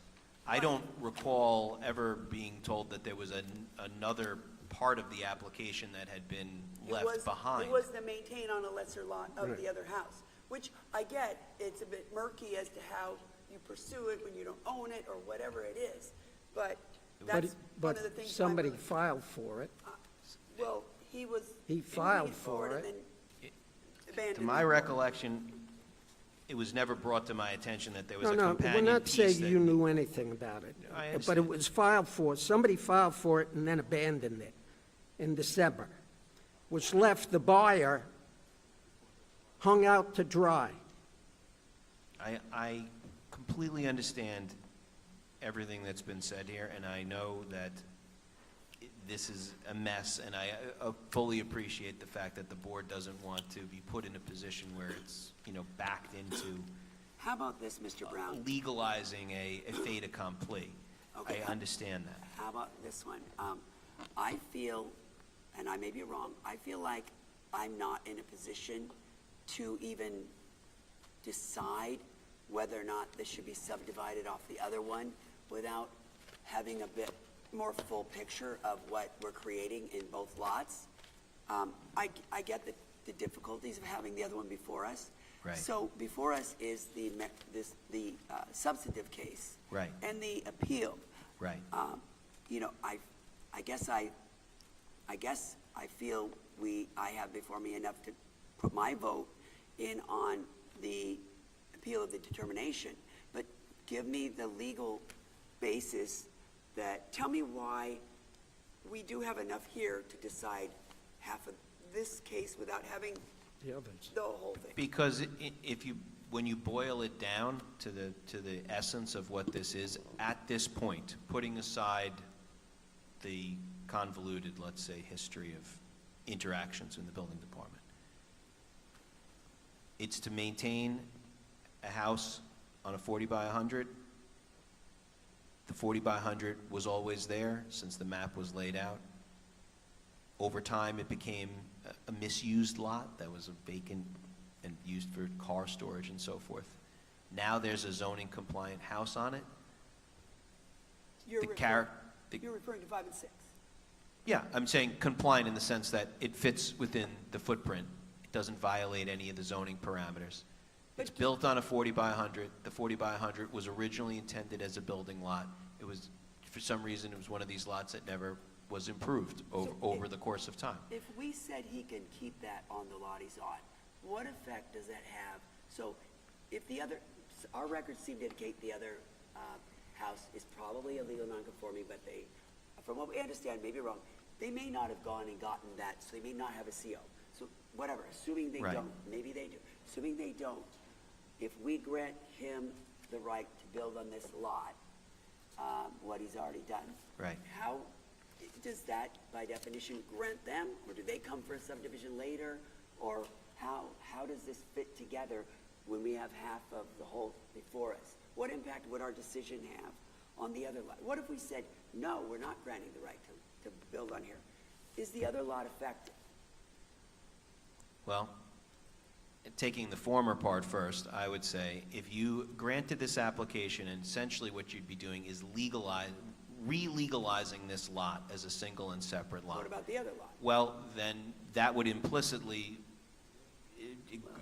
have a legal, see, that property, again, also was originally, that house is the renovated version of the original house on the original 40 by 100. But in 1962, the building department's grant of a permit on that house was a grant to do work on that house, which was on lots 3, 4, 5, and 6. I understand they grouped them at that So I point. find that pretty compelling because that's how my girlfriend didn't buy the house.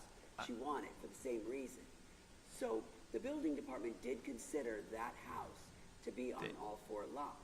They grouped them at that point, yes, Yes. I hear you. And in their analysis, presumably, of whether or not to allow whatever this request was, they said, they're on an 80 by 100, they want to do X, and we find that acceptable. So- I'm not saying they wouldn't have if it was on a 40, I have Right. no idea, but it was being treated as one lot. Right. So, back to the question, that was in 1962. If we were to grant this or weren't, Right. how is it affecting the other lot? I'm not being sarcastic. No, don't know. it's a total, it's a it's muddle. a valid question. You're saying, how does it affect the lot because that lot is not here on the calendar before you? Right. Right, I don't- jurisdictionally. So does that, I'm asking a rhetorical question, Yeah. or so to speak. Does that lot have to be put here in Especially order since- for the board to grant complete relief? Especially since its permits were granted to it on lots 3, 4, 5, and 6. Fact, So now right. they would want to legalize that house on the lesser lot, I would think. And again, I don't know what's implicit or legally acceptable if we rule on this case. So that's, I just want you to tell me how we hear this case in the way it's before us in terms of the substantive issues. And I guess you've told me, Well, I mean, if you were to grant this application, you would obviously legalize 3 and 4 as a single and separate lot along with the structure on it. There are, I'm just no, I'm listening. saying, there are permits and certificates that have been issued as to only 5 and 6 of a more recent vintage. Some that weren't revoked. Correct. On 5 and 6, I don't believe that the certificates were revoked as to 5 and 6. For the construction of the new house, the permit was revoked. But not the renovate house. The renovated house was issued certificate of completion, but there was a type error. We did not change the lot numbers on the permit yet. That's That was 3 and 4, issued though. on an 80 by 100. That would, yes. Okay, so let The me, permits were issued in error by the examiner. let me ask about the corollary. Okay. What if we deny this application? Now what happens to the lady who bought the lot on the old house? She's lucky, she gets an 80 by 100. No, no, no. Well, not really. She I deeded, mean, it's been deeded out. It's but- right. But that person now has to do what to legalize the house that she bought? That's basically. And who's simplified. going to pay for that?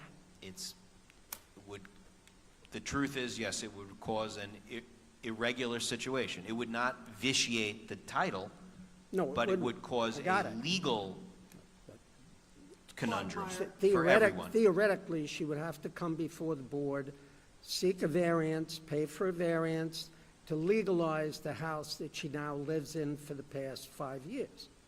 Correct, but you would also run into the same jurisdictional question because the other two lots would also, if they're not before you, you come into the same That's right. roundabout Absolutely right. problem. I wonder if we should call her case in our motion again. I'm assuming that her deed does say 40 by 100, right? She Yeah, was there's a intended- description of, a description, does. it was in the deed, and it was. She intended to buy a 40 by 100. Yes, and it was indexed against those lots, but I just want to clarify one point just for my own. You see, when I looked at the certificates, the recent certificates, I saw them as only having been issued against 2, the benefit of 3 and 4, the maintain house. Now, Ms. First, are you saying that there was a mistake that they didn't add the other 2 lot numbers to those certificates? Yeah, Okay. correct.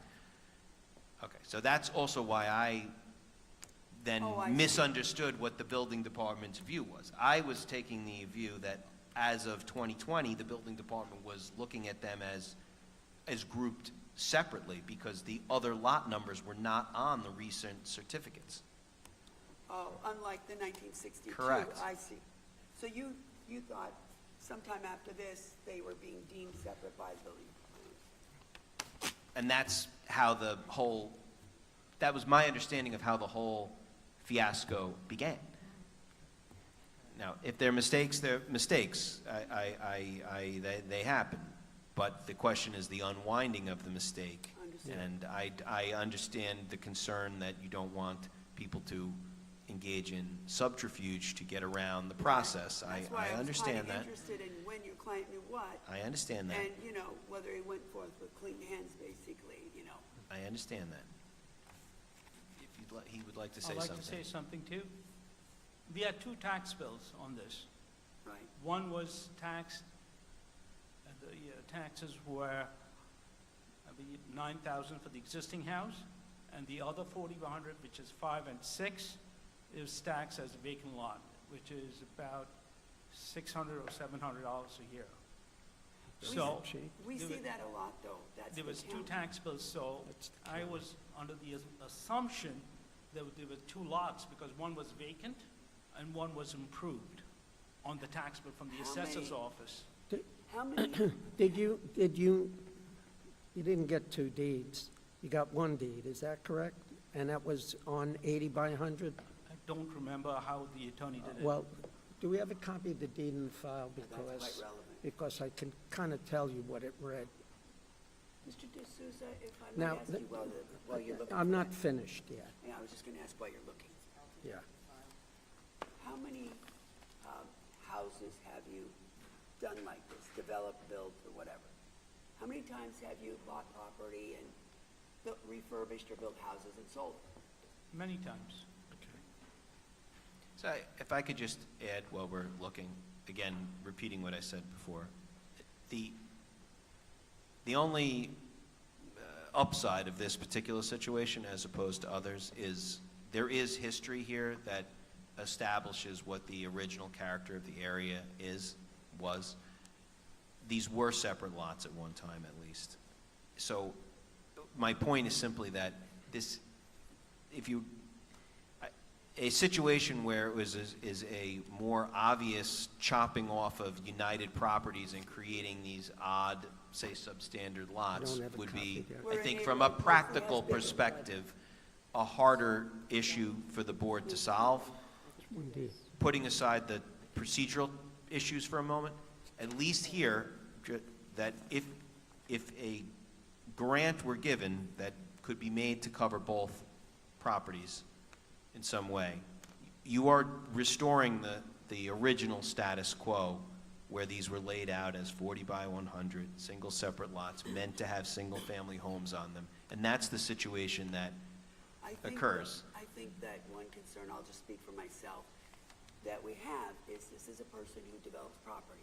And the precedential impact, unrelated to him, but in general, we must consider. And secondly, we don't want to encourage certain kinds of conduct, and I'll be honest, that we are not.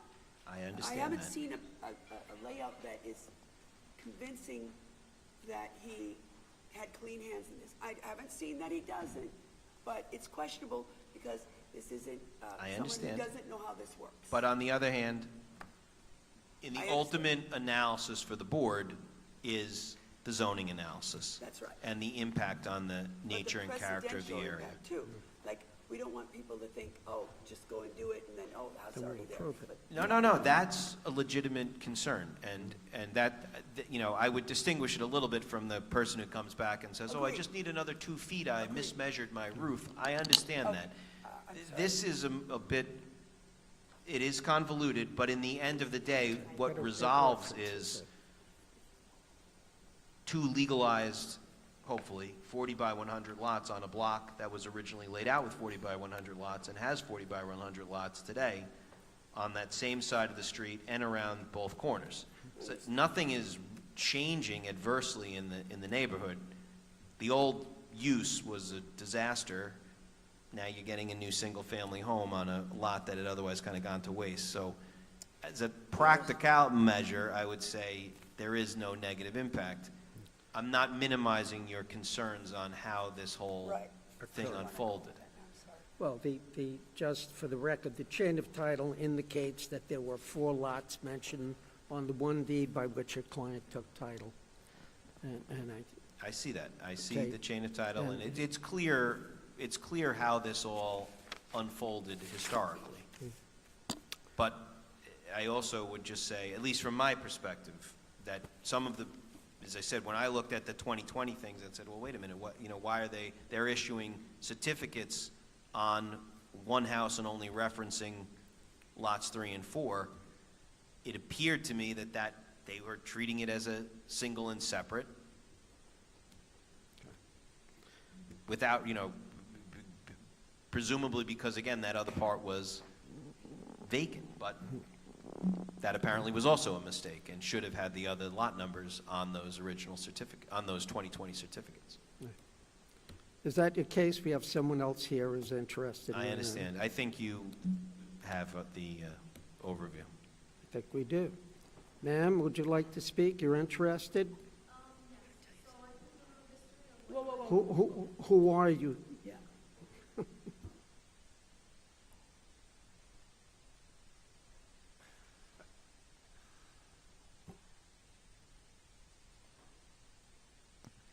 Yes.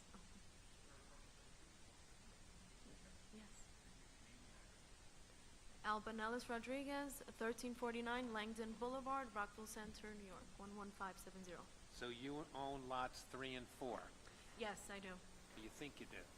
I think I do. Yes. Mr. Regano will address you as soon as he's... Okay. Okay, so I'm here because a few things. I can clear up the questions you may have. So when I went to Mr. DeSouza to purchase a property. You own 3 and 4? Yes. So he knew the lot was not divided. When I went to go see the house, he said it was going to be divided when I did the closing. The closing was delayed because, well, first of all, when he did the construction on the house that I bought, he had a violation in November 2020, a stop work order without a permit for a full house cut. So he continued it, and this is history that I found out Wait, wait. after. So Wait a minute. which house did he have the stop work order on in November? The one that was already erected on 3 and 4, Your house? yes. Your house had a stop work order on it? Had a stop work order because he didn't have a permit for renovations. When did you buy that house? I bought it October 2020. Okay. So, so I purchased the house, and then he What told did- Just a minute. So you have a stop work order on the house, and you were represented by an attorney? I was. And what did your attorney say about that? So the closing was delayed because I went into contract, like, I think it was June, July, Of what year? 2020. Okay, so you're already in contract. Yes. He's making changes, you find out that he has a stop work order for Well, meeting yeah, permit. so I All right. live not too far away, and I would pass by because the closing was delayed, and at this moment, while I was under contract, he made the hole he did the foundation for the new property, which is the lot. 5 and 6. 5 and 6. And he delayed the closing because he wanted to make sure he erected the property before I closed, because now that I'm living there, there's no access to, he had all the dirt that he took out on the property.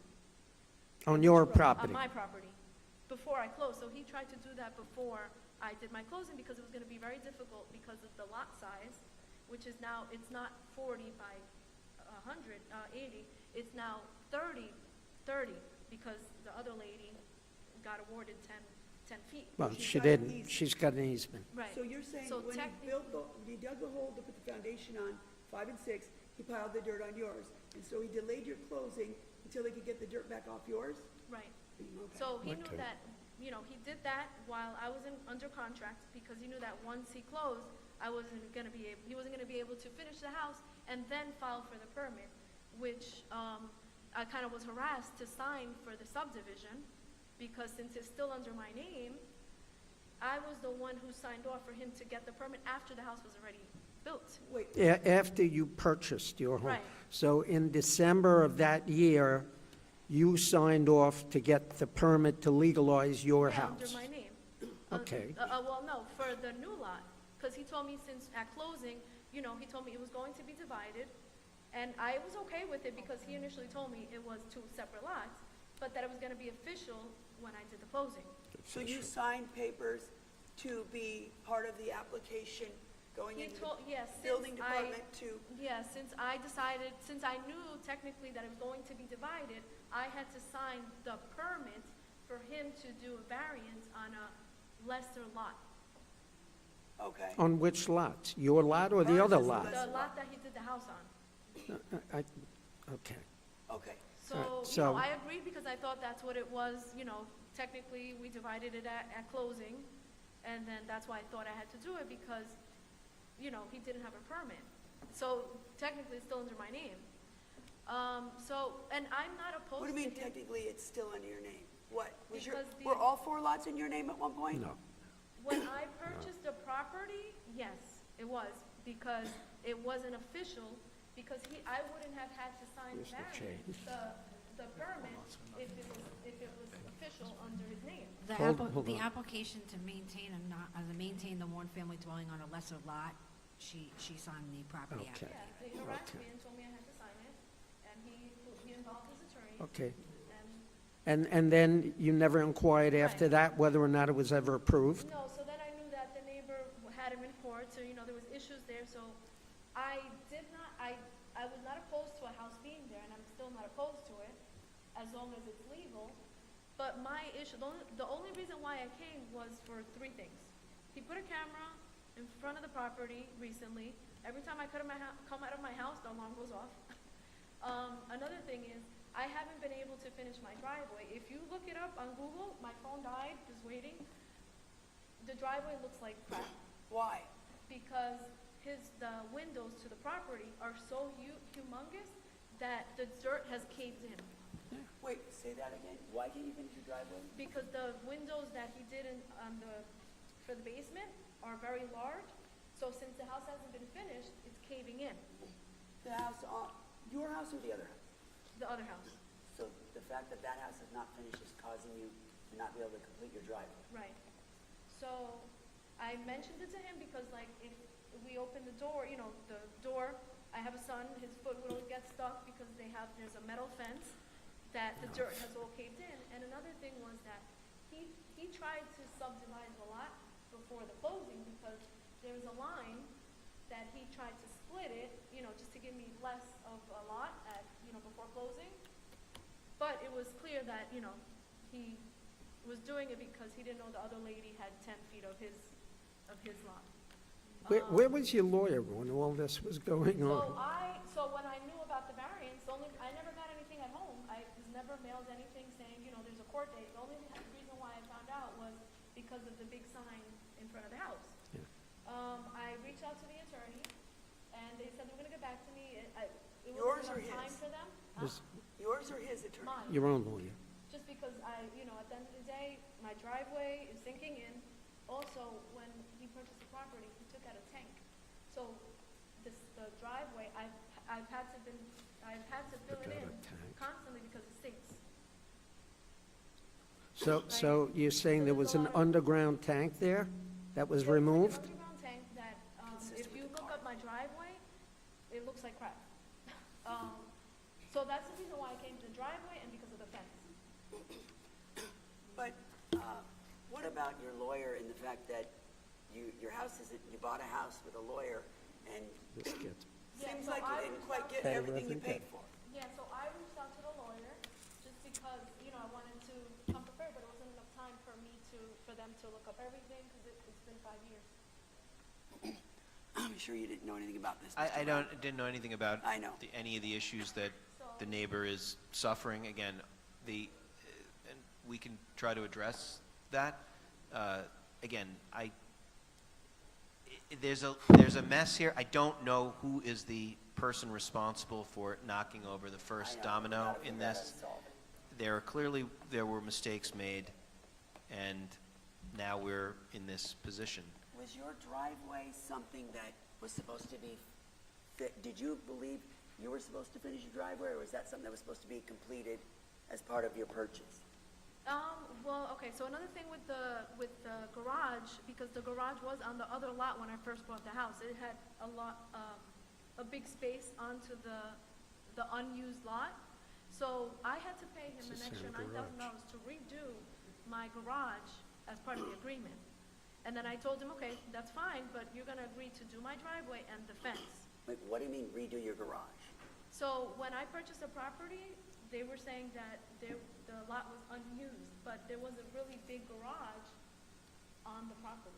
And That that's was- why he had to redo it, so it's not on the other lot. He had to move the garage onto his property, on the other lot. On the property that I bought, it had to be on the property line because it was way over the unused lot. And you had to pay another $9,000 for Yes, that? at closing. okay. Mr. Brown? Yes. I want to ask Mr. D'Souza, the young lady would indicate that there was an underground tank on the property. Did you ever get a permit to remove that? I don't remember there was an underground tank over there. I really don't remember if there was one. How about a demo permit for part of the large garage she's talking about? Take a permit out for that?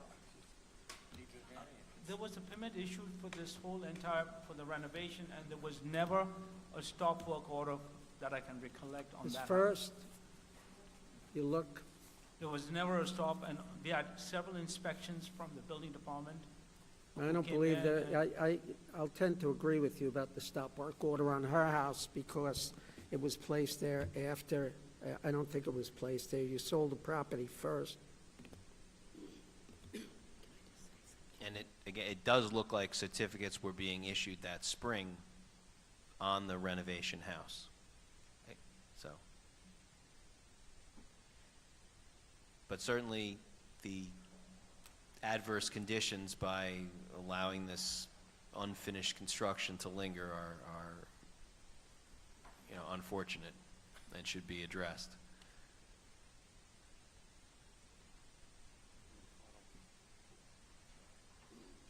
So you still haven't had your full transaction?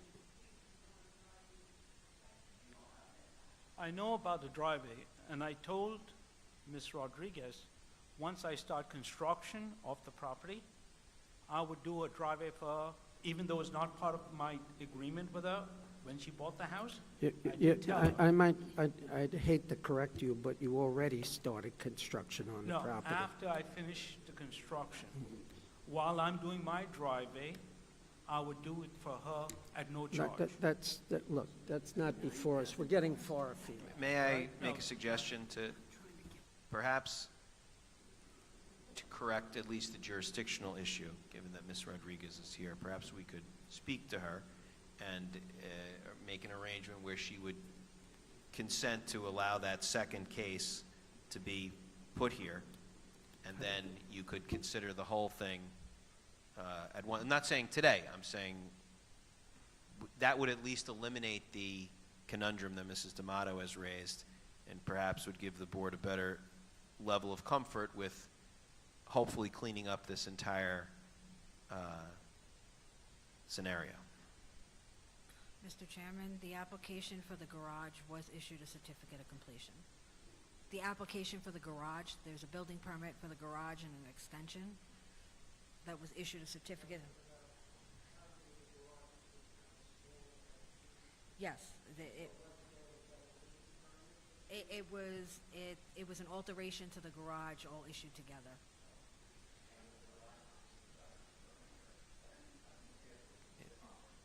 We really can't tell because it wasn't seen as a subdivision because of the error in reviewing the case.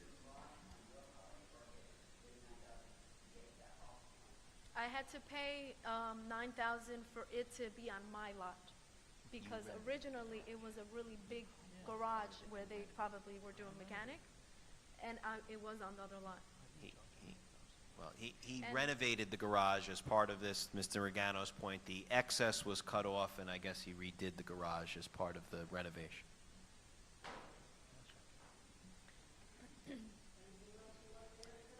Yeah, like I said, he's been very nice. He's been very nice, and I think that he's taken advantage of that because he made, younger. I was a first-time home buyer, so he kind of like bribed me with certain things that now, I'm not gonna let it slide.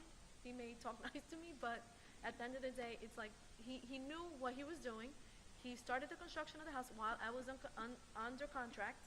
He shouldn't have done anything to the property while under contract because that's not, that wasn't the contract. But the house was there, I was okay with it, but now that other things are coming up, then it's just, I think that he was just taking advantage of me being younger and, And the house that I live in now, I've had a lot of issues with it, but, once you buy the house, you can't do anything. Okay. Well, I would sum up by repeating briefly the suggestion I made before, that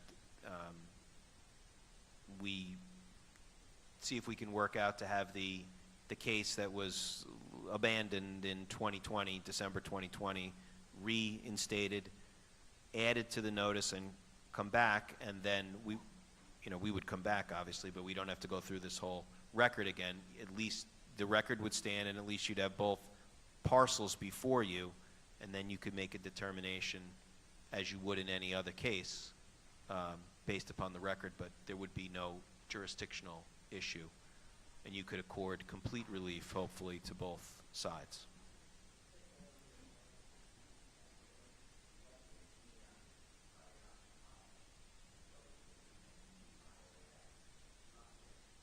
Yeah, it's just for the lot itself.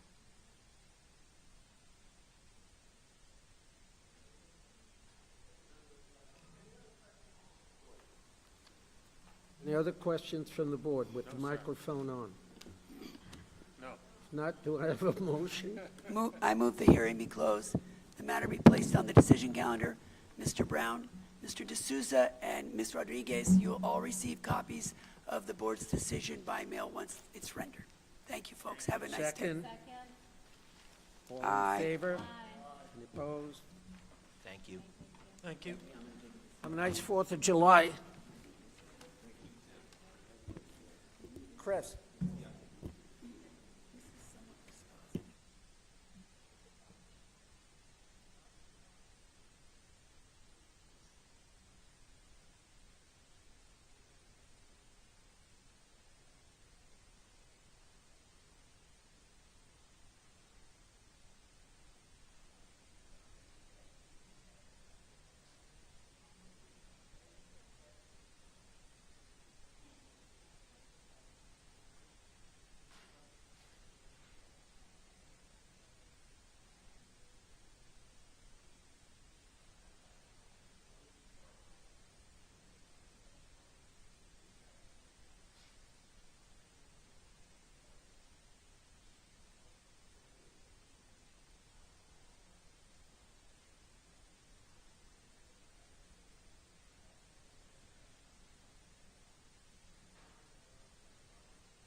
so.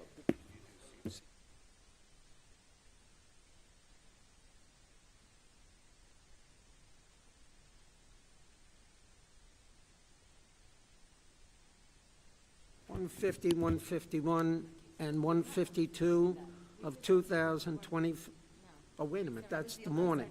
All right, cases 373 and 374 of 2025 West Hempstead subdivision on 407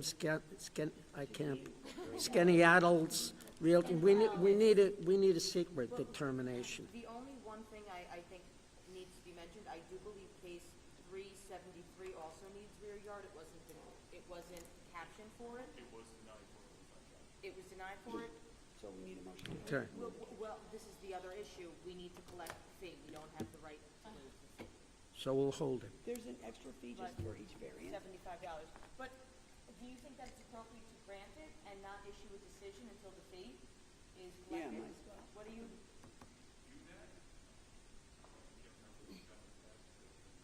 We have held it.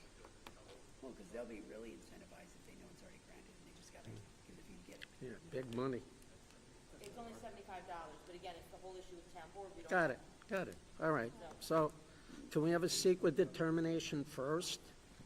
Somebody like to make a motion on a secret determination? I make a motion that we adopt a negative declaration as to the secret determination based on the testimony given, exhibits in the file, and other materials we have reviewed and analyzed. Second? Second. All in favor? Any opposed? Any abstentions? Now, on the, on well, are we going to move to amend the caption? I think we should move to amend the caption on 373 to add a rear yard variance, although it was not published as such. But it reflect, I'll make that. But it was, go ahead, you make the motion, I can't I'll make the just make motion. this, you wanna make it, Mark? I was doing it. If you Okay, want, you can do but it. You just- know more than I do. No, Go ahead, go ahead. Just make sure you say that, make it known that it was accurately portrayed.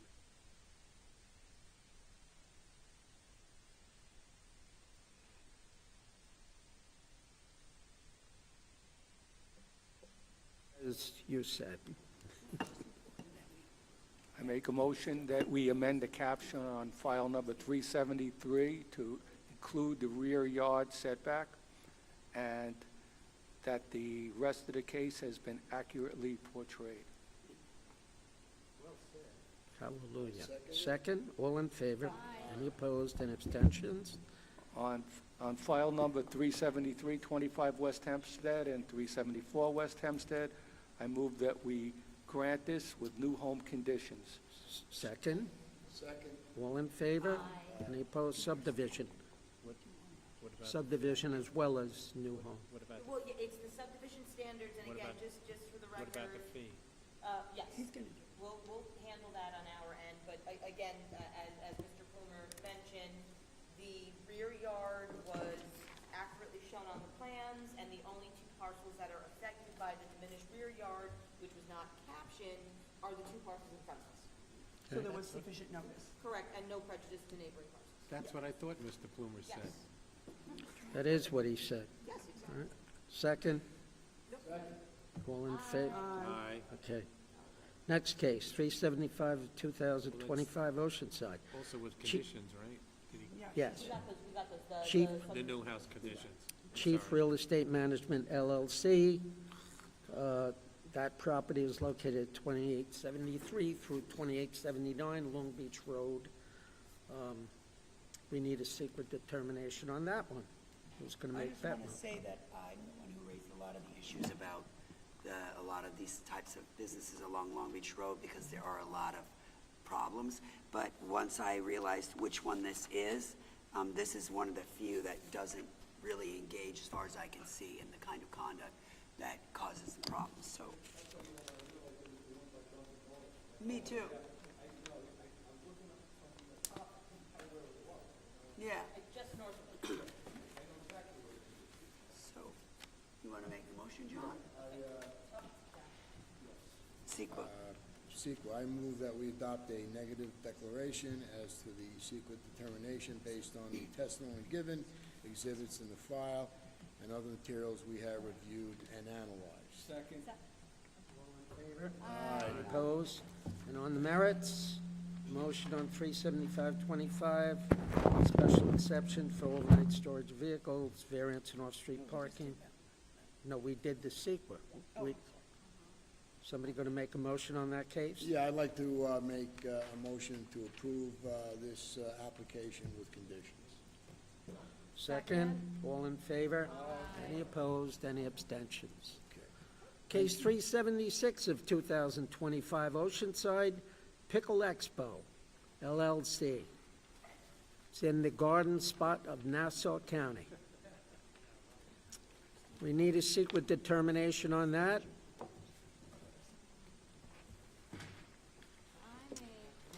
Mrs. Perry?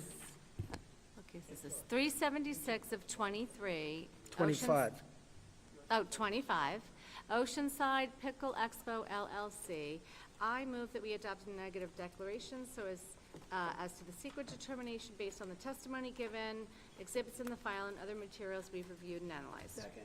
All in favor? Aye. Any opposed, any abstention? Now on the merits. I make a motion for 376 of 25 Pickle Expo LLC, 3573 Maple Court, to be approved as requested. Second? Second. All in favor? Aye. Any opposed? Cases 438 and 439 of 2022. Anybody want to have a discussion on that case? Anybody want to make a motion on that case? Which one? 438? 438 and 439. I feel like, I don't know what to do. I'm not ready to discern. Call for a vote. Anybody want to make a motion?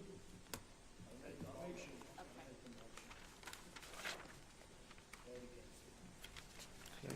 So, second? Second. All in favor? Aye.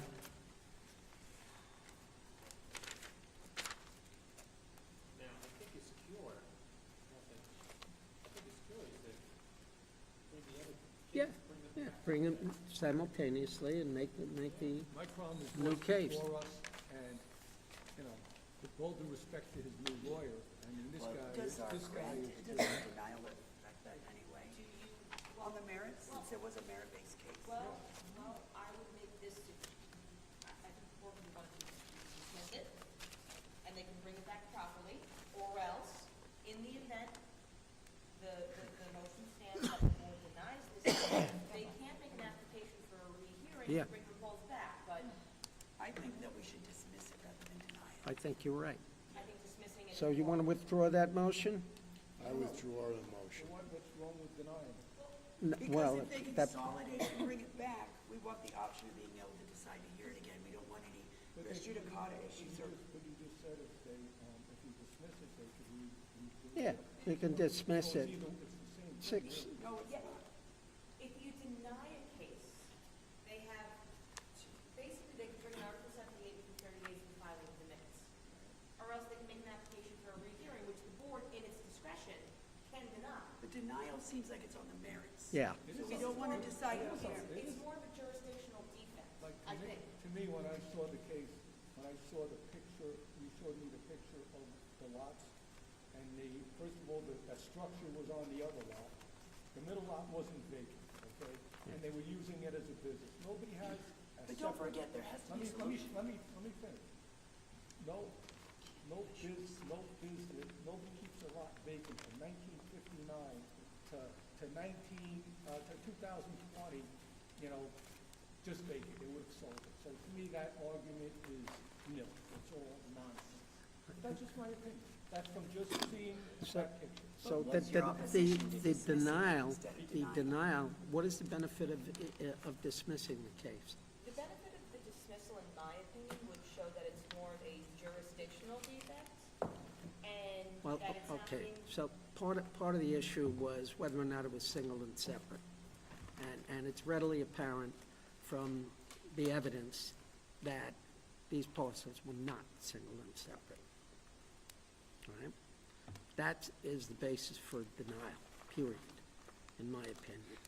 So that you deny the appeal, and you can't grant the subdivision. He's got to start the case de novo. What are we doing about the other case? Would you like? What to- other case?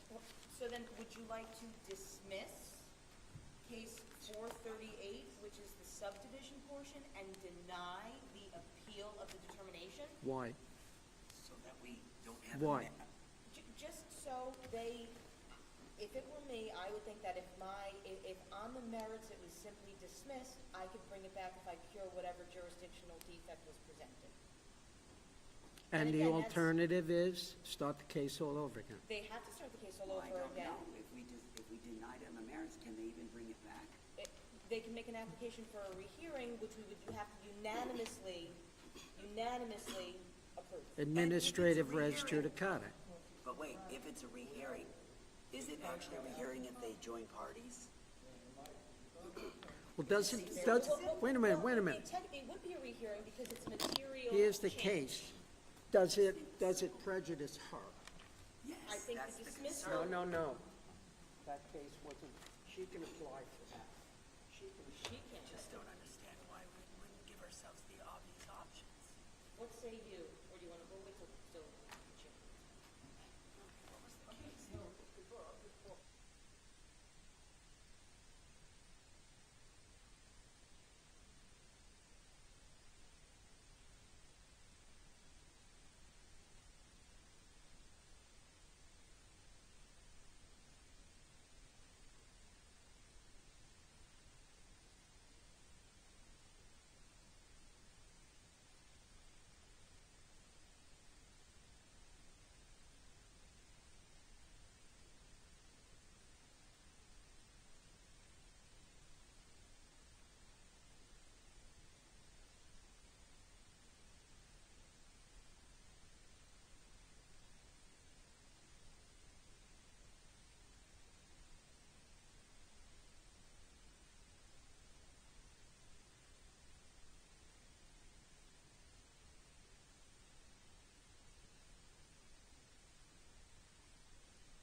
both cases, they can start a brand new case in the building department for both of them.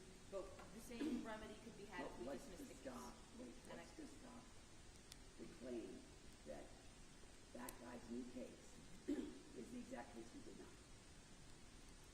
Well, I think the biggest issue the board had for this presentation was the fact that you're seeing a piece of a case when you should be seeing the whole. If I could get an answer to my question. If we deny both cases, can the lady come in and make an application to legalize the house that she's in? I think you fall into this, if the reason why we're denying the case is because of the jurisdictional defect that we're seeing only a piece when we should be seeing the whole, I think that's problematic. Right. And by the way, if she did come in and we did hear it and we granted it, he's getting his subdivision anyway. We carve ours off. But the attorney did make the representation that he would be willing Right. to represent the case as a whole, and I would hope that it would be footed by the applicant that's in front of us now, that she would not have to pay Right, attorney's that's fees, exactly what I was filing thinking. fees. And we wouldn't want to have denied the merits of his previously.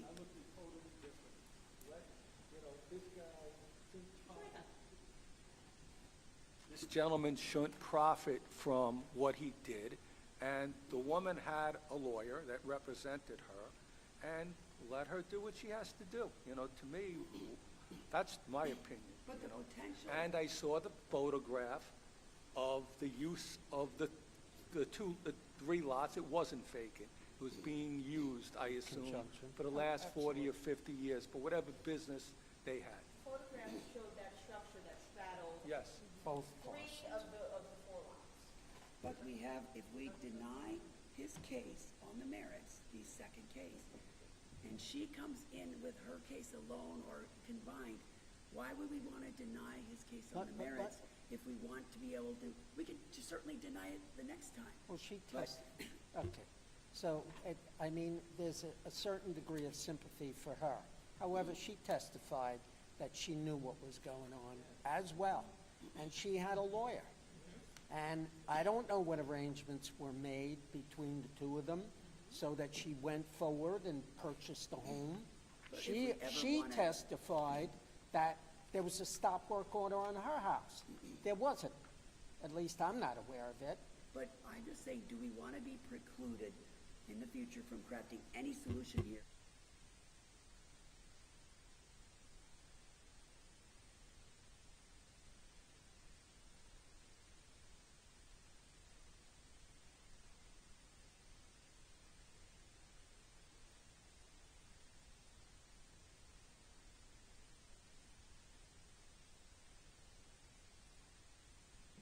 I can't make a motion.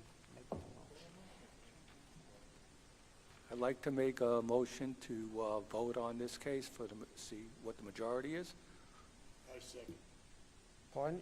You're voting to do what? You have to make the motion. I'm voting to deny both cases. Okay, second? I second. All in favor? Aye. I'm part and part. I agree. She abstains. No, I don't abstain from the first one. I agree to deny that one. I vote the other way on the second. Okay. To denying the So case then, on the merits. I would say that the initial motion made by Mr. Grace then stands. It was made by, oh, No, the initial one. Okay. The initial motion, which was to deny both cases, was made by Mr. DeGrace. It was seconded by Mr. Plumer. We did just a revote, and now we have who Okay. sits. and on case, to finish it up, case 247 of 2025, that case has been adjourned to September 17th at 2 p.m.